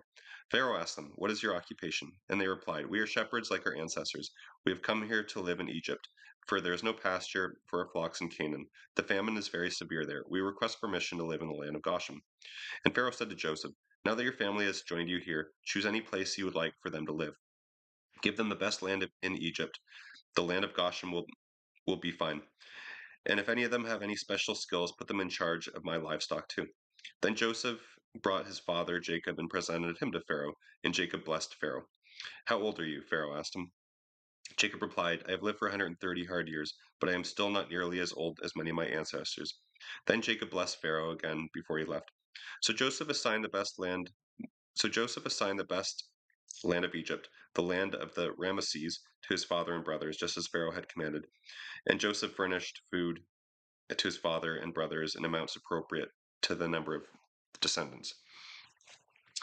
Meanwhile, the famine became worse and worse, and the crops continued to fail throughout Egypt and Canaan. Joseph collected all the money in Egypt as Canaan in exchange for grain, and brought the money to Pharaoh's treasure house.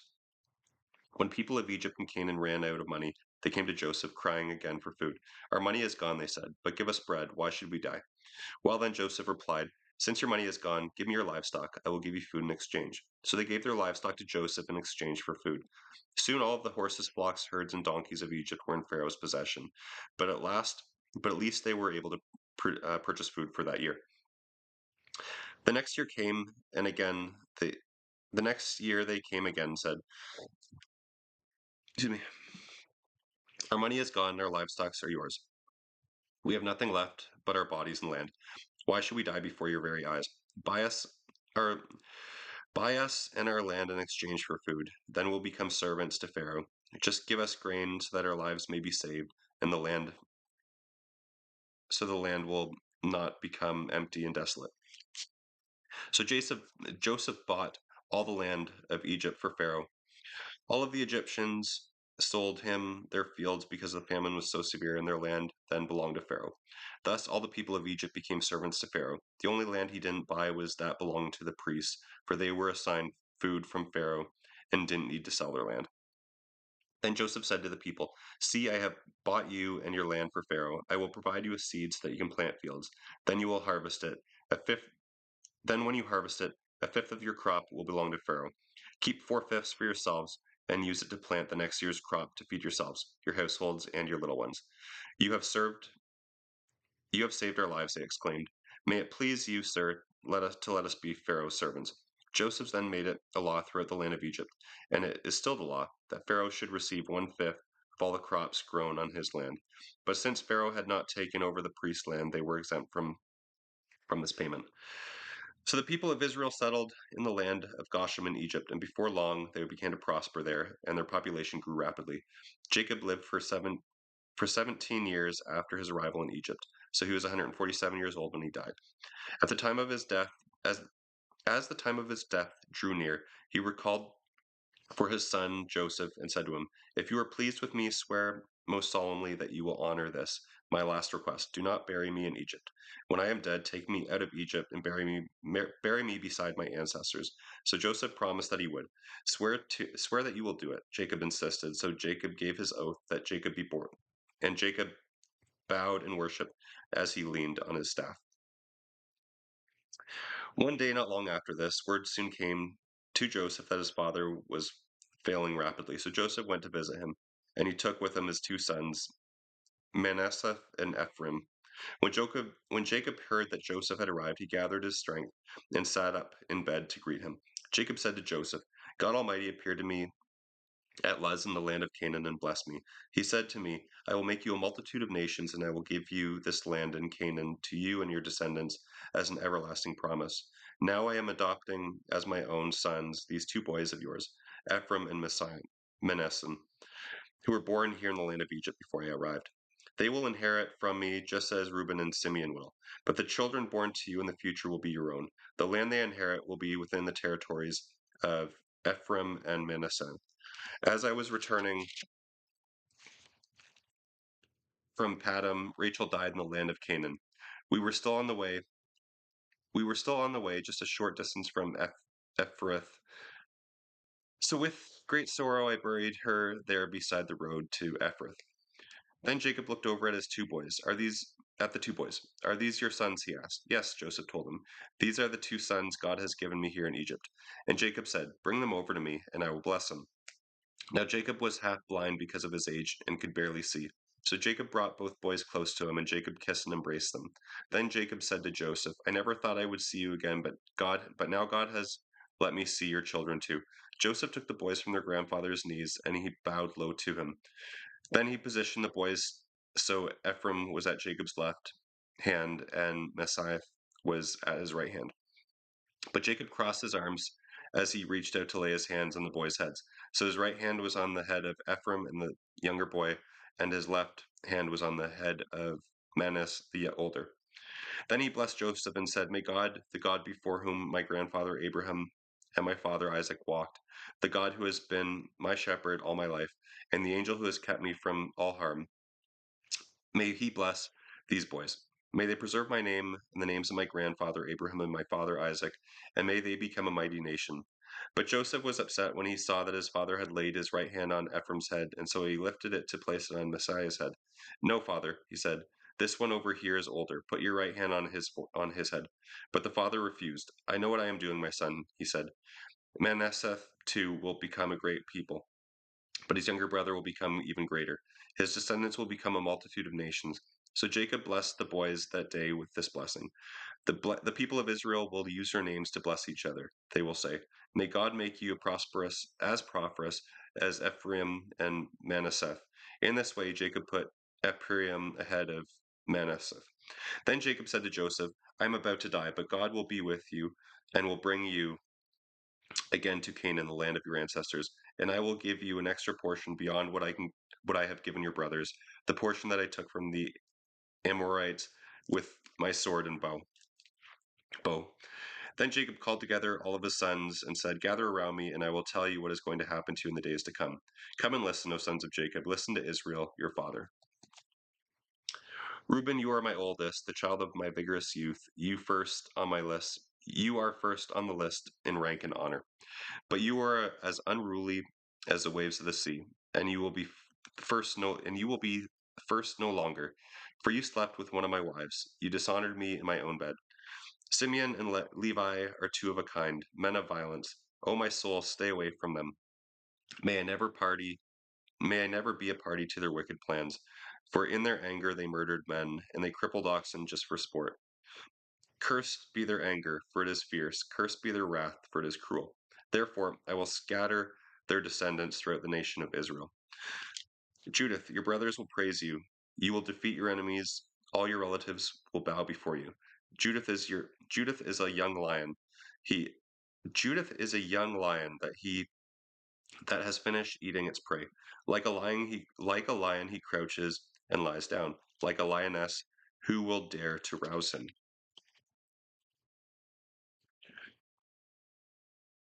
The scepter will not depart from Judah, nor the ruler's staff from his descendants, until the coming of the one whom belongs, the one whom all nations will obey.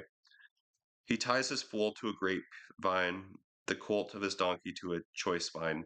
He washes his clothes in wine because his harvest is so plentiful. His eyes are darker than wine, and his teeth are whiter than milk. Zebulun will settle on the shores of the sea, and will be a harbor for ships. His border his borders will extend to Sidon.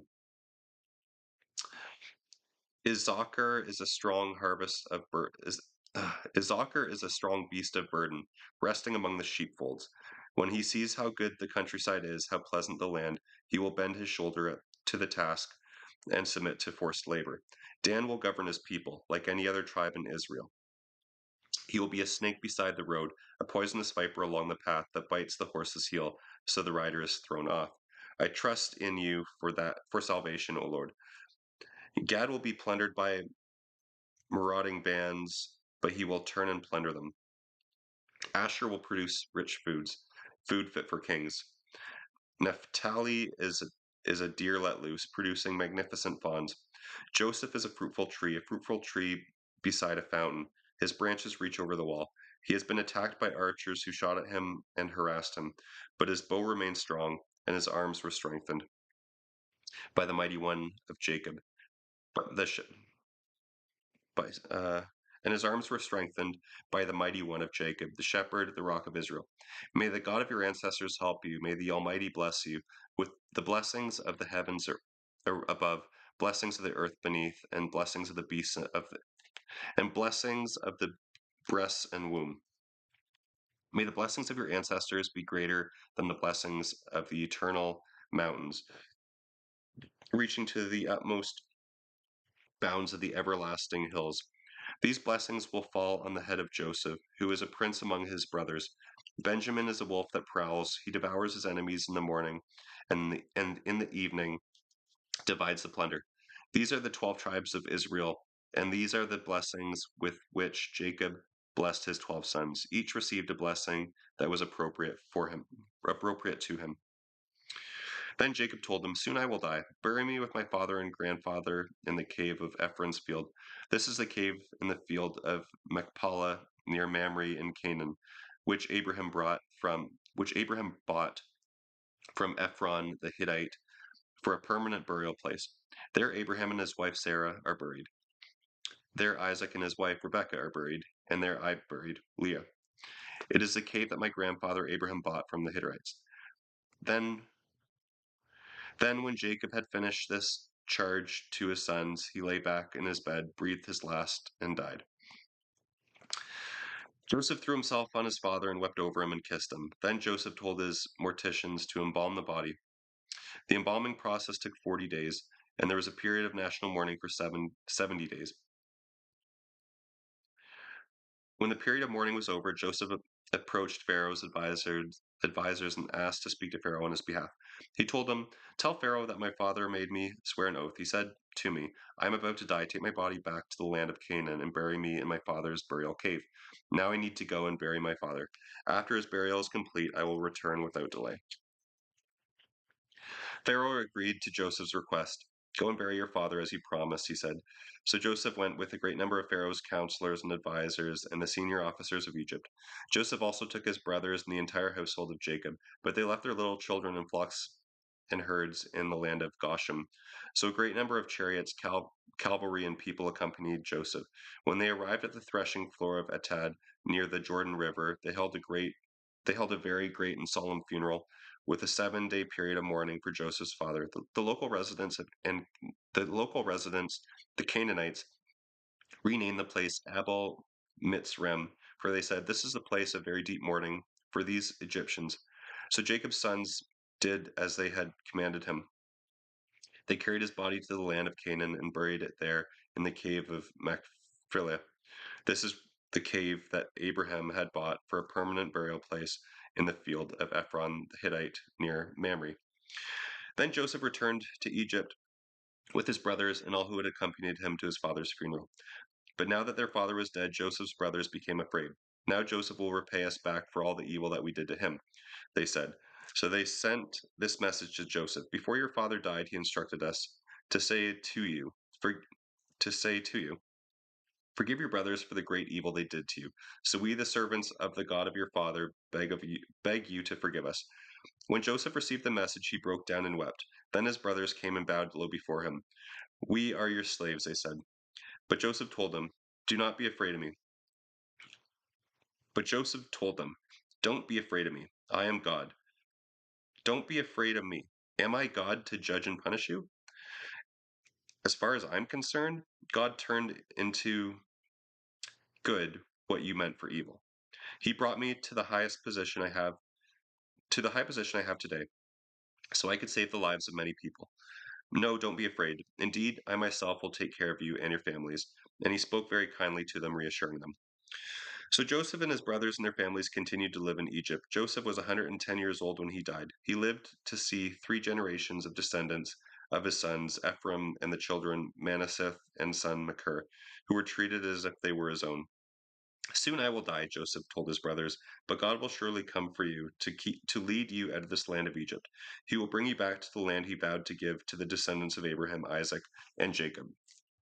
Then Joseph made the sons of Israel swear an oath, and he said, "When God comes to lead us back to Canaan, you must take my body back with you." So Joseph died at the age of 110. They embalmed him, and his body was placed in a coffin in Egypt. And that is the book of Genesis. Thank you very much for watching this video. Again, I apologize for my voice. I know it was quite rasped, and I butchered a lot of the names, but I gave it my best shot. And again, I hope you enjoyed it, and tune in for further videos that I will publish. God bless.